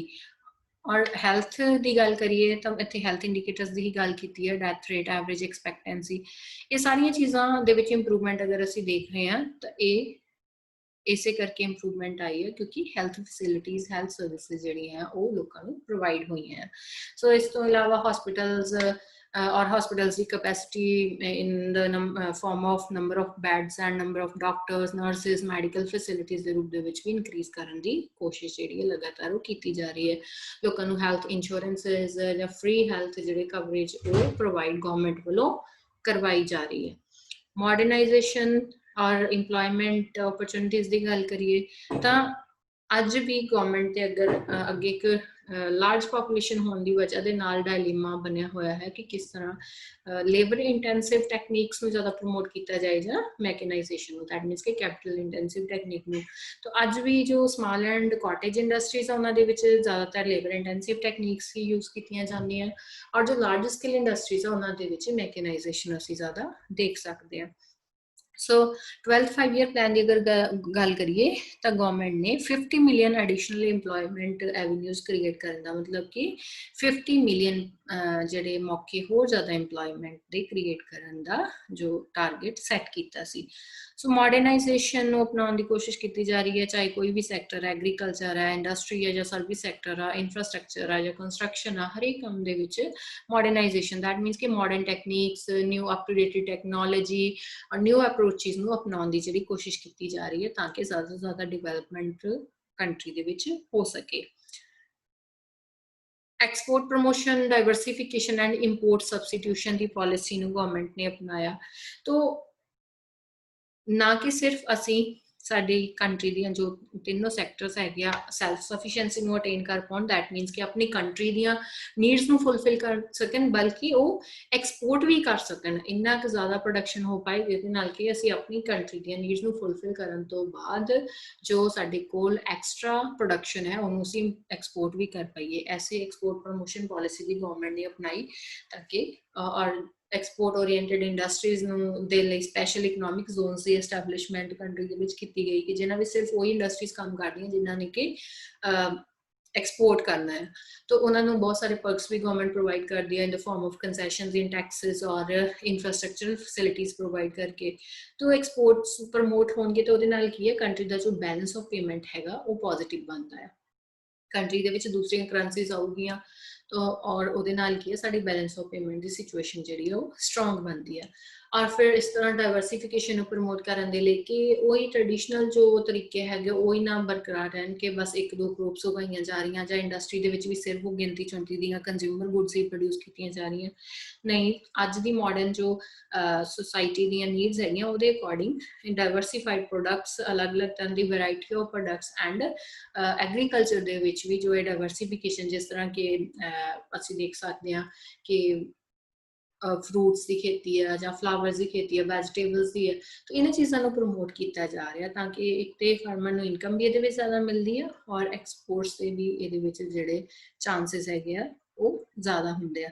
ਤਾਂ ਇਸ ਤਰ੍ਹਾਂ ਇਸ ਦੇ ਨਾਲ ਹੀ ਐਕਸਪੋਰਟਸ ਨੂੰ ਪ੍ਰਮੋਟ ਕਰਨ ਦੇ ਨਾਲ ਨਾਲ ਇੰਪੋਰਟ ਸਬਸਟੀਟਿਊਸ਼ਨ ਕਰਨਾ ਕਿ ਜੋ ਅਸੀਂ ਚੀਜ਼ਾਂ ਇੰਪੋਰਟ ਕਰਦੇ ਹਾਂ ਇੰਨੀਆਂ ਜ਼ਿਆਦਾ ਸਾਨੂੰ ਉਹਦੇ ਬਦਲੇ ਦੇ ਵਿੱਚ ਦੂਸਰੀਆਂ ਕੰਟਰੀਜ਼ ਨੂੰ ਪੇਮੈਂਟ ਕਰਨੀ ਪੈਂਦੀ ਆ, ਕਿਉਂ ਨਾ ਉਹਨਾਂ ਦੀ ਪ੍ਰੋਡਕਸ਼ਨ ਡੋਮੈਸਟਿਕਲੀ ਅਸੀਂ ਕਰ ਪਾਈਏ। ਤਾਂ ਡੋਮੈਸਟਿਕ ਉਹਨਾਂ ਚੀਜ਼ਾਂ ਦੇ ਜੋ ਸਬਸਟੀਟਿਊਸ਼ਨ ਆ ਉਹਨਾਂ ਨੂੰ ਬਣਾਉਣ ਦੇ ਲਈ ਵੀ ਗਵਰਨਮੈਂਟ ਜੋ ਹੈ ਉਹ ਕੰਟਰੀ ਦੇ ਵਿੱਚ ਇਹਨਾਂ ਚੀਜ਼ਾਂ ਨੂੰ ਪ੍ਰਮੋਟ ਕਰ ਰਹੀ ਹੈ।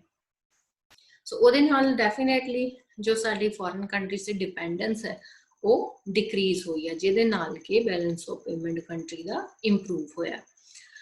ਸੋ science and technology the development ਦੀ ਗੱਲ ਕਰੀਏ ਤੇ ਕੰਟਰੀ ਦੇ ਵਿੱਚ ਸਿਗਨੀਫਿਕੈਂਟਲੀ ਗਰੋਥ ਹੋਈ ਆ ਸਾਇੰਸ ਐਂਡ ਟੈਕਨੋਲੋਜੀ ਸੈਕਟਰ ਦੀ। ਤਾਂ ਅੱਜ ਅਸੀਂ ਗੱਲ ਕਰੀਏ ਆਈਟੀ ਸੈਕਟਰ ਦੀ। ਇੰਡੀਆ ਦੇ ਸਰਵਿਸ ਸੈਕਟਰ ਦੇ ਵਿੱਚ ਵੀ IT sector the contribution national income ਦੇ ਵਿੱਚ ਹਾਈਐਸਟ। ਵਰਲਡ ਦੀਆਂ ਈਵਨ ਡਿਵੈਲਪ ਨੇਸ਼ਨਸ ਦੇ ਵਿੱਚ ਵੀ ਸਾਡੇ ਜਿਹੜੇ ਆਈਟੀ ਸਰਵਿਸਿਜ਼ ਹੈਗੀਆਂ ਆ ਉਹ ਇਹਨਾਂ ਡਿਵੈਲਪ ਨੇਸ਼ਨਸ ਨੂੰ ਪ੍ਰੋਵਾਈਡ ਕਰਵਾਈਆਂ ਜਾਂਦੀਆਂ। ਸਟਰਕਚਰਲ ਐਂਡ ਇੰਸਟੀਟਿਊਸ਼ਨਲ ਚੇਂਜਸ ਦੀ ਗੱਲ ਕਰੀਏ ਤੇ ਕੰਟਰੀ ਦੇ ਵਿੱਚ ਕੰਪੀਟੀਟਿਵ ਹੈਲਦੀ ਕੰਪੀਟੀਸ਼ਨ ਨੂੰ ਪ੍ਰਮੋਟ ਕਰਨ ਦੇ ਲਈ ਗਵਰਨਮੈਂਟ ਨੇ ਲਿਬਰਲਾਈਜੇਸ਼ਨ, ਪ੍ਰਾਈਵੇਟਾਈਜੇਸ਼ਨ ਐਂਡ ਗਲੋਬਲਾਈਜੇਸ਼ਨ ਵਰਗੇ ਜੋ ਇੱਕ ਮੇਜਰ ਅਸੀਂ ਰਿਫਾਰਮ ਕਹਿ ਸਕਦੇ ਇੰਡੀਅਨ ਇਕਨੋਮੀ ਦੇ ਵਿੱਚ 1991 ਦੇ ਵਿੱਚ LPG reforms, liberalization, privatization and globalization, ਇਹਨਾਂ ਨੂੰ ਗਵਰਨਮੈਂਟ ਨੇ ਜੋ ਹੈ ਉਹ ਇਕਨੋਮੀ ਦੇ ਵਿੱਚ ਲਾਗੂ ਕੀਤਾ, ਜਿਹਦੇ ਨਾਲ ਕਿ ਕੰਟਰੀ ਨੂੰ ਬਹੁਤ ਜ਼ਿਆਦਾ ਬੈਨੀਫਿਟ ਮਿਲਿਆ। ਕੰਟਰੀ ਦੇ ਵਿੱਚ ਪ੍ਰਾਈਵੇਟ ਸੈਕਟਰ ਦੀ ਇਨਵੋਲਵਮੈਂਟ ਔਰ ਗਲੋਬਲਾਈਜੇਸ਼ਨ ਹੋਣ ਦੇ ਨਾਲ ਜੋ ਫੋਰਨ ਕੰਪਨੀਜ਼ ਨੇ ਇੰਡੀਆ ਦੇ ਵਿੱਚ ਇਨਵੈਸਟਮੈਂਟ ਕੀਤੀ ਉਹਦੇ ਨਾਲ ਵੀ ਇੰਡੀਆ ਨੂੰ ਜਿਹੜਾ ਕਾਫੀ ਇਹਦੇ ਜਿਹੜੇ ਇੱਕ ਪੋਜ਼ਿਟਿਵ ਇੰਪੈਕਟਸ ਅਸੀਂ ਇਕਨੋਮੀ ਦੇ ਉੱਪਰ ਦੇਖ ਸਕਦੇ ਹਾਂ, ਜਿਹਦੇ ਨਾਲ ਕਿ ਕਾਫੀ ਸਾਰੇ structural and institutional changes Indian economy ਦੇ ਵਿੱਚ ਆਏ। ਸੋ ਜੋ ਫਲਕਚੁਏਸ਼ਨਸ ਦੀ ਗੱਲ ਕਰੀਏ, ਬਿਜ਼ਨਸ ਸਾਈਕਲਸ ਦੀ ਗੱਲ ਕਰੀਏ ਤਾਂ ਉਹ ਫਲਕਚੁਏਸ਼ਨਸ ਕਿਤੇ ਨਾ ਕਿਤੇ ਘਟੀਆਂ ਬਿਕਾਜ਼ ਇਸ ਤਰ੍ਹਾਂ ਦੀ ਇਕਨੋਮਿਕ ਪਾਲਿਸੀ ਅਪਣਾਉਣ ਦੀ ਕੋਸ਼ਿਸ਼ ਕੀਤੀ ਗਈ ਕਿ ਅਗਰ ਇਕਨੋਮੀ ਨੂੰ ਕਦੇ ਕੋਈ ਸ਼ੌਕ ਵੀ ਲੱਗਦਾ ਹੈ ਲਾਈਕ ਡਿਪਰੈਸ਼ਨ ਦੀ ਸਿਚੁਏਸ਼ਨ ਜਾਂ ਅਨਇੰਪਲੋਇਮੈਂਟ ਇੰਨੀ ਜ਼ਿਆਦਾ, ਤਾਂ ਉਸ ਸਿਚੁਏਸ਼ਨ ਨੂੰ ਕਿਸ ਤਰ੍ਹਾਂ ਕੋਪ ਅਪ ਕਰਨਾ ਹੈ ਉਹਦੇ ਵਾਸਤੇ ਗਵਰਨਮੈਂਟ ਨੇ ਪ੍ਰੋਪਰ ਸਟ੍ਰੈਟੇਜੀਜ਼ ਦਾ ਸਹਾਰਾ ਲਿਆ, ਜਿਹਦੇ ਕਰਕੇ ਅਸੀਂ ਦੇਖ ਸਕਦੇ ਹਾਂ ਕਿ ਸਾਈਕਲਿਕ ਫਲਕਚੁਏਸ਼ਨਸ ਵੀ ਘਟੀਆਂ ਇਕਨੋਮੀ ਦੇ ਵਿੱਚ। ਤੋ ਕਿਤੇ ਨਾ ਕਿਤੇ ਇਕਨੋਮੀ ਦੇ ਵਿੱਚ ਸਟੇਬਿਲਿਟੀ ਅਚੀਵ ਕਰਨ ਦੇ ਵਿੱਚ ਗਵਰਨਮੈਂਟ ਜੋ ਹੈ ਉਹ ਕਾਮਯਾਬ ਰਹੀ। ਸੋ ਕੋਆਰਡੀਨੇਸ਼ਨ ਇੱਕ ਪ੍ਰੋਪਰ ਮੇਨਟੇਨ ਕਰਨ ਦੀ ਐਕਟੀਵਿਟੀਜ਼ ਦੇ ਵਿੱਚ ਇੱਥੇ ਕੋਸ਼ਿਸ਼ ਜਿਹੜੀ ਹੈ ਗਵਰਨਮੈਂਟ ਨੇ ਕੀਤੀ ਤਾਂ ਕਿ ਇਹ ਫਲਕਚੁਏਸ਼ਨ ਜਿਹੜੀਆਂ ਉਹ ਜ਼ਿਆਦਾ ਨਾ ਆਉਣ। So according to need production ਕਰਨ ਤੇ ਜ਼ੋਰ ਦਿੱਤਾ ਗਿਆ ਕਿ ਜਿਨ੍ਹਾਂ ਚੀਜ਼ਾਂ ਦੀ ਕੰਟਰੀ ਦੇ ਵਿੱਚ ਨੀਡ ਹੈ, ਇਹ ਨਹੀਂ ਕਿ ਜਿਨ੍ਹਾਂ ਦੇ ਵਿੱਚ ਸਿਰਫ ਹੁਣ ਅਗਰ ਕੰਟਰੀ ਦੇ ਵਿੱਚ ਬੇਸਿਕ ਗੁੱਡਸ ਦੀ ਪ੍ਰੋਡਕਸ਼ਨ ਹੈ ਨਹੀਂ ਤੇ ਇੱਥੇ ਲਗਜ਼ਰੀਜ਼ ਨੂੰ ਪ੍ਰੋਡਿਊਸ ਕਰੀ ਜਾਈਏ, ਉਹਦਾ ਕੋਈ ਦੇਸ਼ ਨੂੰ ਫਾਇਦਾ ਹੋਣ ਵਾਲਾ ਨਹੀਂ ਹੈ। ਬਿਕਾਜ਼ ਜਿਹੜੀਆਂ ਚੀਜ਼ਾਂ ਦੀ ਨੀਡ ਹੈ ਅਸਲ ਦੇ ਵਿੱਚ ਕੰਟਰੀ ਦੇ ਵਿੱਚ ਇੱਕ ਲਾਰਜ ਪਾਪੂਲੇਸ਼ਨ ਨੂੰ, ਲਾਰਜ ਚੰਕ ਨੂੰ ਪਾਪੂਲੇਸ਼ਨ ਤੇ ਨੂੰ ਜਿਹਨਾਂ ਚੀਜ਼ਾਂ ਦੀ ਨੀਡ ਹੈ ਉਹਨਾਂ ਦੀ ਪ੍ਰੋਡਕਸ਼ਨ ਜ਼ਰੂਰੀ ਹੈ, ਅਦਰਵਾਈਜ਼ ਸਾਨੂੰ ਇੰਪੋਰਟਸ ਤੇ ਡਿਪੈਂਡ ਕਰਨਾ ਪਏਗਾ ਔਰ ਕੰਟਰੀ ਦੇ ਜੋ ਫਾਈਨੈਂਸ਼ੀਅਲ ਰਿਸੋਰਸਿਸ ਹੈਗੇ ਆ ਉਹ ਕੰਟਰੀ ਤੋਂ ਡਰੇਨ ਹੋਣਗੇ। ਸੋ ਇਸ ਕਰਕੇ ਇਹ ਪਲੈਨਿੰਗ ਦੇ ਵਿੱਚ ਇਕਨੋਮਿਕ ਪਲੈਨਿੰਗ ਦੇ ਵਿੱਚ ਧਿਆਨ ਦਿੱਤਾ ਗਿਆ ਕਿ ਜੋ ਕੰਟਰੀ ਦੇ ਵਿੱਚ ਨੀਡਸ ਹੈਗੀਆਂ ਕੰਟਰੀ ਦੀਆਂ ਉਹਨਾਂ ਦੇ ਅਕੋਰਡਿੰਗ ਪ੍ਰੋਡਕਸ਼ਨ ਨੂੰ ਪ੍ਰਮੋਟ ਕੀਤਾ ਜਾਏ। ਸੋ ਇਕਨੋਮਿਕ ਗਰੋਥ ਇੱਕ ਬੈਲੈਂਸਡ ਫਾਰਮ 'ਚ ਹੋਵੇ। ਬੈਲੈਂਸਡ ਇਕਨੋਮਿਕ ਗਰੋਥ ਦਾ ਮਤਲਬ ਆ ਕਿ ਕਿਸੇ ਇੱਕ ਸੈਕਟਰ ਨੂੰ ਹੀ ਨਹੀਂ, ਅਸੀਂ ਸਾਰੇ ਸੈਕਟਰਸ ਨੂੰ ਇਕਨੋਮਿਕ ਗਰੋਥ ਸਾਰੇ ਸੈਕਟਰਸ ਦੀ ਕਰਨੀ ਹੈ। ਤਾਂ ਬੈਲੈਂਸ ਇਕਨੋਮਿਕ ਗਰੋਥ ਦਾ ਮਾਡਲ ਅਪਣਾਇਆ ਗਿਆ, ਨਾਲ ਦੀ ਨਾਲ ਇਕੱਠੇ ਹੀ ਸਾਰੇ ਸੈਕਟਰਸ ਦੀ ਗਰੋਥ ਤੇ ਧਿਆਨ ਦਿੱਤਾ ਗਿਆ ਤਾਂ ਕਿ ਕੋਈ ਵੀ ਸੈਕਟਰ ਜੋ ਹੈ ਉਹ ਬਹੁਤ ਜ਼ਿਆਦਾ ਪਿੱਛੇ ਨਾ ਰਹਿ ਜਾਏ। ਬਟ ਫਿਰ ਵੀ ਅਸੀਂ ਦੇਖਦੇ ਹਾਂ ਕਿ ਅਜੇ ਵੀ ਐਗਰੀਕਲਚਰ ਸੈਕਟਰ ਜਿਹੜਾ ਉਨੀ ਜ਼ਿਆਦਾ ਡਿਵੈਲਪਮੈਂਟ ਇਹਦੇ ਵਿੱਚ ਸਰਵਿਸ ਐਂਡ ਇੰਡਸਟਰੀ ਦੇ ਮੁਕਾਬਲੇ ਦੇਖਣ ਨੂੰ ਨਹੀਂ ਮਿਲਦੀ। So conservation of natural resources and right use of natural resources ਇੱਕ ਬਹੁਤ ਵੱਡਾ ਇਸ਼ੂ ਹੁੰਦਾ ਗਵਰਨਮੈਂਟ ਦੇ ਅੱਗੇ, ਬਿਕਾਜ਼ ਜਦੋਂ ਅਸੀਂ ਡਿਵੈਲਪਮੈਂਟ ਦੇ ਪਾਥ ਤੇ ਜਾਂਦੇ ਹਾਂ ਤਾਂ ਕਈ ਵਾਰ ਇਹ ਨੈਚੁਰਲ ਰਿਸੋਰਸਿਸ ਦੀ ਇਸ ਤਰ੍ਹਾਂ ਯੂਜ਼ ਕਰ ਲਿਆ ਜਾਂਦਾ ਹੈ ਜਿਹਦੇ ਨਾਲ ਕਿ ਅੱਗੇ ਚੱਲ ਕੇ ਲੌਂਗ ਟਰਮ ਦੇ ਵਿੱਚ ਬਹੁਤ ਸਾਰੇ ਨੈਗੇਟਿਵ ਇੰਪੈਕਟਸ ਇਨਵਾਇਰਨਮੈਂਟ ਤੇ ਜਾਂ ਸੋਸ਼ਲੀ ਸਾਨੂੰ ਦੇਖਣ ਨੂੰ ਮਿਲਦੇ ਆ। ਸੋ ਬਹੁਤ ਜ਼ਰੂਰੀ ਹੈ ਕਿ ਕਿਸ ਤਰ੍ਹਾਂ ਨੈਚੁਰਲ ਰਿਸੋਰਸਿਸ ਨੂੰ ਇਹਨਾਂ ਦੀ ਕੰਜ਼ਰਵੇਸ਼ਨ ਵੀ ਹੋ ਸਕੇ, ਇਹਨਾਂ ਨੂੰ ਬਚਾਇਆ ਵੀ ਜਾ ਸਕੇ ਔਰ ਇਹਨਾਂ ਦਾ ਬਿਲਕੁਲ ਸਹੀ ਤਰੀਕੇ ਦੇ ਨਾਲ ਯੂਜ਼ ਕੀਤਾ ਜਾ ਸਕੇ। ਉਹਦੇ ਲਈ ਵੀ ਪ੍ਰੋਪਰ ਪਾਲਿਸੀ ਜਿਹੜੀ ਹੈ ਗਵਰਨਮੈਂਟ ਦੁਆਰਾ ਬਣਾਈ ਗਈ।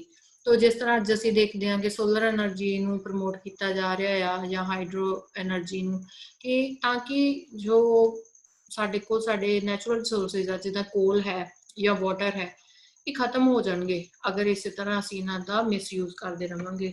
ਤੋ ਐਪਰੋਪਰੀਏਟ ਯੂਜ਼ ਕਰਨ ਦੇ ਲਈ ਜ਼ਰੂਰੀ ਹੈ ਕਿ ਇਹਨਾਂ ਨੂੰ ਕੰਜ਼ਰਵ ਵੀ ਕੀਤਾ ਜਾਏ, ਇਹਨਾਂ ਦਾ ਸਹੀ ਤਰੀਕੇ ਨਾਲ ਯੂਜ਼ ਹੋਏ ਔਰ ਇਹਨਾਂ ਦੀ ਅਲਟਰਨੇਟਿਵ ਜਿਹੜੇ ਐਨਰਜੀ ਸੋਰਸਿਸ ਆ ਉਹਨਾਂ ਨੂੰ ਵੀ ਅਸੀਂ ਫਾਈਂਡ ਕਰਨ ਦੀ ਕੋਸ਼ਿਸ਼ ਕਰੀਏ। ਤੋ ਉਹਦੇ ਲਈ ਗਵਰਨਮੈਂਟ ਕਾਫੀ ਜੋ ਸਕੀਮਸ ਹੈਗੀਆਂ ਉਹਦੇ ਨਾਲ ਰਿਲੇਟਡ ਵੀ ਗਵਰਨਮੈਂਟ ਨੇ ਲਾਂਚ ਕੀਤੀਆਂ। ਸੋ ਡਿਊਲਿਸਟਿਕ ਨੇਚਰ ਦੀ ਗੱਲ ਕਰੀਏ ਤਾਂ ਡਿਊਲਿਜ਼ਮ ਦਾ ਮਤਲਬ ਕੀ ਹੈ? ਅਦਵੈਤਵਾਦ, ਦੋ ਤਰ੍ਹਾਂ ਦੀ ਚੀਜ਼ਾਂ ਦੀ ਐਗਜ਼ਿਸਟੈਂਸ ਇਕਨੋਮੀ ਦੇ ਵਿੱਚ ਹੋਣੀ। ਇਕਨੋਮਿਕ ਡਿਊਲਿਜ਼ਮ ਦੀ ਗੱਲ ਕਰੀਏ ਤੇ ਕੰਟਰੀ ਦੇ ਵਿੱਚ ਇਕਨੋਮਿਕ ਡਿਊਲਿਜ਼ਮ ਹੈ। ਇੱਕ ਪਾਸੇ ਤਾਂ high tech service and industrial sector ਹੈ ਜਿਹਦੇ ਵਿੱਚ ਕਿ ਮਾਡਰਨ ਮਸ਼ੀਨਰੀ ਹੈ, ਪੜ੍ਹੇ ਲਿਖੇ ਜਾਂ ਲਿਟਰੇਟ ਸਕਿਲਡ ਵਰਕਰਸ ਕੰਮ ਕਰਦੇ ਆ ਅਰਬਨ ਏਰੀਆਜ਼ ਦੇ ਵਿੱਚ। ਦੂਜੇ ਪਾਸੇ ਸਬਸਿਸਟੈਂਸ ਲੈਵਲ ਤੇ ਸਬਸਿਸਟੈਂਸ ਸੈਕਟਰ ਹੈ ਜਿਹਦੇ ਵਿੱਚ ਕਿ ਐਗਰੀਕਲਚਰ ਹੈ। ਅੱਜ ਵੀ ਇਲਿਟਰੇਸੀ, ਪੋਵਰਟੀ ਔਰ ਐਸੇ ਜੋ ਇੱਕ ਲੋ ਲੈਵਲ ਆਫ ਇਨਕਮ ਦੇਖਣ ਨੂੰ ਸਾਨੂੰ ਮਿਲਦਾ ਹੈ। ਤਾਂ ਪੈਰਲਲੀ ਇੱਕ ਹੀ ਟਾਈਮ ਤੇ ਕੰਟਰੀ ਦੇ ਵਿੱਚ ਦੋ ਤਰ੍ਹਾਂ ਦੇ ਇਕਨੋਮਿਕ ਸੈਕਟਰ ਜਿਹੜੇ ਆ ਉਹ ਕੰਮ ਕਰ ਰਹੇ ਆ। ਟੈਕਨੋਲੋਜੀਕਲ ਡਿਊਲਿਜ਼ਮ ਦੀ ਗੱਲ ਕਰੀਏ, ਇੰਡਸਟਰੀ ਐਂਡ ਸਰਵਿਸਿਜ਼ ਦੇ ਵਿੱਚ ਹਾਈਟੈਕ ਟੈਕਨੋਲੋਜੀ ਹੈ, ਮਾਡਰਨ ਇਕਵਿਪਮੈਂਟਸ ਆ। ਐਗਰੀਕਲਚਰ 'ਚ ਗੱਲ ਕਰੀਏ ਉਹੀ ਬੈਕਵਰਡ ਐਂਡ ਕਨਵੈਨਸ਼ਨਲ ਟੈਕਨੀਕਸ ਦੇਖਣ ਨੂੰ ਜ਼ਿਆਦਾਤਰ ਮਿਲਦੀਆਂ। ਸੋਸ਼ਲ ਡਿਊਲਿਜ਼ਮ ਦੀ ਗੱਲ ਕਰੀਏ, ਇੱਕ ਪਾਸੇ ਐਜੂਕੇਟਿਡ ਔਰ ਜੋ ਵੈਸਟਰਨ ਟ੍ਰੈਡੀਸ਼ਨਸ ਨੂੰ, ਵੈਸਟਰਨ ਕਸਟਮਸ ਨੂੰ ਫੋਲੋ ਕਰਨ ਵਾਲੀ ਸੁਸਾਇਟੀ ਹੈ। ਦੂਸਰੇ ਪਾਸੇ ਅੱਜ ਵੀ ਕੋਈ ਜੋ ਪੁਰਾਣੇ ਕਨਵੈਨਸ਼ਨਲ ਜੋ ਕਸਟਮਸ ਹੈ, ਟ੍ਰੈਡੀਸ਼ਨਸ ਹੈ, ਸੁਪਰਸਟੀਸ਼ਨਸ ਨੂੰ ਫੋਲੋ ਕਰਨ ਵਾਲੀ ਸੁਸਾਇਟੀ ਹੈ। ਤਾਂ ਸੋਸ਼ੀਓਲੋਜੀਕਲ ਚਾਹੇ ਗੱਲ ਕਰੀਏ, ਟੈਕਨੋਲੋਜੀਕਲ, ਇਕਨੋਮਿਕਲ, ਹਰ ਇੱਕ ਤਰੀਕੇ ਦੇ ਨਾਲ ਅਸੀਂ ਦੇਖ ਸਕਦੇ ਹਾਂ ਕਿ ਇੰਡੀਅਨ ਇਕੋਨਮੀ ਦੇ ਵਿੱਚ ਜੋ ਡਿਊਲਿਜ਼ਮ ਹੈ ਉਹ ਹੈ। ਸੈਕਟੋਰਲ ਡਿਸਟ੍ਰੀਬਿਊਸ਼ਨ ਦੀ ਗੱਲ ਕਰੀਏ ਕਿ ਕਿਹੜੇ ਸੈਕਟਰ ਦੀ ਕੀ ਕੰਟਰੀਬਿਊਸ਼ਨ ਹੈ, ਤਾਂ ਸਭ ਤੋਂ ਜ਼ਿਆਦਾ ਅਗਰ ਅਸੀਂ ਇੰਪਲੋਇਮੈਂਟ ਦੇ ਵਿੱਚ ਦੇਖੀਏ ਤੇ ਕੰਟਰੀਬਿਊਸ਼ਨ ਐਗਰੀਕਲਚਰ ਸੈਕਟਰ ਦੀ ਹੈ। ਅੱਜ ਵੀ ਕੰਟਰੀ ਦੀ 46.2% ਪੋਪੂਲੇਸ਼ਨ ਜਿਹੜੀ ਆ ਉਹ ਐਗਰੀਕਲਚਰ ਸੈਕਟਰ ਦੇ ਵਿੱਚ ਐਨਗੇਜਡ ਹੈ। ਬਟ ਪਲੈਨਿੰਗਸ ਦੇ ਦੌਰਾਨ ਕਾਫੀ ਇੰਪਰੂਵਮੈਂਟ ਹੋਈ ਹੈ। ਅਗਰ ਇੰਡੀਪੈਂਡੈਂਸ ਦੇ ਟਾਈਮ ਤੇ ਗੱਲ ਕਰੀਏ ਤਾਂ ਜੋ ਕੰਟਰੀ ਦੀ ਜ਼ਿਆਦਾਤਰ ਪੋਪੂਲੇਸ਼ਨ ਸੀ, ਈਵਨ ਅਰਾਊਂਡ 65% ਜਿਹੜੀ ਸੀ ਪੋਪੂਲੇਸ਼ਨ ਉਹ ਐਗਰੀਕਲਚਰ ਸੈਕਟਰ ਦੇ ਵਿੱਚ ਸੀ। ਤੋ ਇਸ ਤਰ੍ਹਾਂ ਅਗਰ ਅਸੀਂ ਸੈਕੰਡਰੀ ਸੈਕਟਰ ਦੀ ਗੱਲ ਕਰੀਏ ਉਹਦੇ ਵਿੱਚ ਐਂਡ ਟਰਸ਼ਰੀ ਸੈਕਟਰ ਦੇ ਵਿੱਚ ਅੱਜ ਅਸੀਂ ਦੇਖੀਏ ਤਾਂ 58.2% ਪੋਪੂਲੇਸ਼ਨ 53.8% ਪੋਪੂਲੇਸ਼ਨ ਜਿਹੜੀ ਹੈ ਉਹ ਐਨਗੇਜਡ ਹੈ। ਤੋ ਅੱਜ ਵੀ ਇੰਪਲੋਇਮੈਂਟ ਦੇ ਵਿੱਚ ਜੋ ਹੈ ਉਹ ਸ਼ੇਅਰ ਜ਼ਿਆਦਾ ਐਗਰੀਕਲਚਰ ਸੈਕਟਰ ਦਾ ਹੀ ਹੈ। ਲੇਕਿਨ ਨੈਸ਼ਨਲ ਇਨਕਮ ਦੇ ਵਿੱਚ ਕੰਟਰੀਬਿਊਸ਼ਨ ਦੀ ਅਗਰ ਅਸੀਂ ਗੱਲ ਕਰੀਏ ਤਾਂ ਨੈਸ਼ਨਲ ਇਨਕਮ ਦੇ ਵਿੱਚ ਕੰਟਰੀਬਿਊਸ਼ਨ ਦੇ ਪੱਖ ਤੋਂ ਅਜੇ ਵੀ ਇਕਨੋਮੀ ਦੇ ਵਿੱਚ ਸਭ ਤੋਂ ਜ਼ਿਆਦਾ ਜਿਹੜੀ ਕੰਟਰੀਬਿਊਸ਼ਨ ਉਹ ਸਰਵਿਸ ਸੈਕਟਰ ਕਰ ਰਿਹਾ ਹੈ, ਉਸ ਤੋਂ ਬਾਅਦ ਇੰਡਸਟਰੀ ਆਉਂਦੀ ਹੈ ਔਰ ਉਸ ਤੋਂ ਬਾਅਦ ਐਗਰੀਕਲਚਰ ਸੈਕਟਰ ਆਉਂਦਾ ਹੈ। ਤੋ ਇਸ ਤੋਂ ਇਹ ਵੀ ਸ਼ੋ ਹੁੰਦਾ ਕਿ ਐਗਰੀਕਲਚਰ ਸਾਡੀ ਬੈਕਵਰਡ ਹੈ। ਅੱਜ ਵੀ ਅਜੇ ਬਹੁਤ ਜ਼ਿਆਦਾ ਜੋ ਐਗਰੀਕਲਚਰ ਸੈਕਟਰ ਦੀ ਡਿਵੈਲਪਮੈਂਟ ਦੀ ਲੋੜ ਹੈ, ਕਿਉਂਕਿ ਬਹੁਤ ਵੱਡਾ ਗੈਪ ਹੈ ਇੰਪਲੋਇਮੈਂਟ ਦਾ, ਪੋਪੂਲੇਸ਼ਨ ਜਿਹੜੀ ਐਨਗੇਜਡ ਹੈ, ਐਮਪਲੋਇਡ ਆ ਔਰ ਨੈਸ਼ਨਲ ਇਨਕਮ ਦੇ ਵਿੱਚ ਕੰਟਰੀਬਿਊਸ਼ਨ ਦਾ। ਤੋ ਇਸ ਗੈਪ ਨੂੰ ਕੋਪ ਅਪ ਕਰਨ ਦੇ ਲਈ ਜ਼ਰੂਰਤ ਹੈ ਕਿ ਅਸੀਂ ਇੰਡਸਟਰੀਜ਼ ਨੂੰ ਐਂਡ ਆਪਣੇ ਜੋ ਸਰਵਿਸ ਸੈਕਟਰ ਆ ਉਹਨੂੰ ਹੋਰ ਜ਼ਿਆਦਾ ਡਿਵੈਲਪ ਕਰੀਏ ਤਾਂ ਕਿ ਉਹਦੇ ਵਿੱਚ ਬਹੁਤ ਹੋਰ ਜ਼ਿਆਦਾ ਇੰਪਲੋਇਮੈਂਟ ਜਨਰੇਟ ਹੋ ਸਕੇ, ਜਿਹਦੇ ਨਾਲ ਕਿ ਐਗਰੀਕਲਚਰ ਦੇ ਉੱਪਰ ਜੋ ਪ੍ਰੈਸ਼ਰ ਹੈ ਉਹ ਘਟ ਸਕੇ ਔਰ ਐਗਰੀਕਲਚਰ ਨੂੰ ਮਾਡਰਨਾਈਜੇਸ਼ਨ ਐਗਰੀਕਲਚਰ ਦੀ ਕਰਨ ਦੀ ਜ਼ਰੂਰਤ ਹੈ, ਜਿਹਦੇ ਨਾਲ ਕਿ ਅੱਗੇ ਜਿੰਨੀ ਵੀ ਪੋਪੂਲੇਸ਼ਨ ਥੋੜੀ ਪੋਪੂਲੇਸ਼ਨ ਕੰਟਰੀ ਦੇ ਐਗਰੀਕਲਚਰ ਸੈਕਟਰ ਦੇ ਵਿੱਚ ਕੰਮ ਕਰੇ ਉਹ ਜ਼ਿਆਦਾ ਕੰਟਰੀਬਿਊਟ ਕਰ ਪਾਏ ਨੈਸ਼ਨਲ ਇਨਕਮ ਦੇ ਵਿੱਚ, ਸੈਲਫ ਸਫੀਸ਼ੀਐਂਸੀ ਵੀ ਕੰਟਰੀ ਨੂੰ ਮਿਲ ਸਕੇ ਇਨ ਦੀ ਫਾਰਮ ਆਫ ਫੂਡ ਪ੍ਰੋਡਕਸ਼ਨ, ਨਾਲ ਦੀ ਨਾਲ ਜੋ ਸਾਡੇ ਸਰਵਿਸ ਐਂਡ ਇੰਡਸਟਰੀਅਲ ਸੈਕਟਰ ਆ ਉਹਨਾਂ ਦੀ ਵੀ ਅੱਛੀ ਗਰੋਥ ਹੋ ਸਕੇ।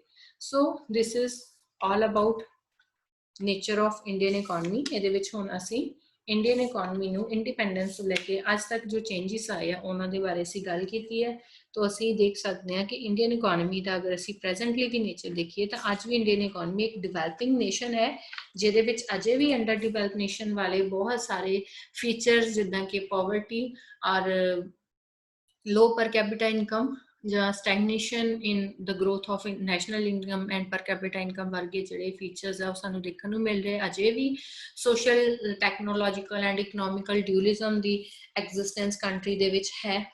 ਔਰ ਹੋਰ ਵੀ ਬਹੁਤ ਸਾਰੀਆਂ ਜੋ ਇਸ਼ੂਜ਼ ਹੈ, ਜੋ ਪ੍ਰਾਈਵੇਟ ਸੈਕਟਰ ਦੀ ਅਗਰ ਅਸੀਂ ਗੱਲ ਕਰੀਏ ਉਹਨਾਂ ਦੇ ਵਿੱਚ ਲੇਬਰਰਸ ਐਂਡ ਵਰਕਰਸ ਦੇ ਜੋ ਰਾਈਟਸ ਦੀ ਪ੍ਰੋਟੈਕਸ਼ਨ ਦੀ ਗੱਲ ਹੈ, ਜਾਂ ਇਸ ਤਰ੍ਹਾਂ ਦੇ ਹੋਰ ਵੀ ਬਹੁਤ ਸਾਰੇ ਇਸ਼ੂਜ਼ ਅੱਜ ਵੀ ਇੰਡੀਅਨ ਇਕੋਨਮੀ ਦੇ ਵਿੱਚ ਅਸੀਂ ਦੇਖ ਸਕਦੇ ਹਾਂ। ਸੋ ਅੱਜ ਵੀ ਇੰਡੀਅਨ ਇਕੋਨਮੀ ਦੀ ਜੋ ਇੱਕ ਡਿਵੈਲਪਡ ਇਕੋਨਮੀਜ਼ ਦੀ ਕੈਟੇਗਰੀ ਦੇ ਵਿੱਚ ਆਉਣ ਦੇ ਲਈ ਇੱਕ ਲੰਬਾ ਸਫ਼ਰ ਜੋ ਹੈ ਇੰਡੀਅਨ ਇਕੋਨਮੀ ਦੇ ਅੱਗੇ ਖੜਾ ਹੈ, ਜਿਸ ਨੂੰ ਕਿ ਤੈਅ ਕਰਕੇ ਹੀ ਕੰਟਰੀ ਜੋ ਹੈ ਇੱਕ ਡਿਵੈਲਪ ਨੇਸ਼ਨਸ ਦੀ ਲਿਸਟ ਦੇ ਵਿੱਚ ਐਂਟਰ ਹੋ ਸਕਦੀ ਹੈ।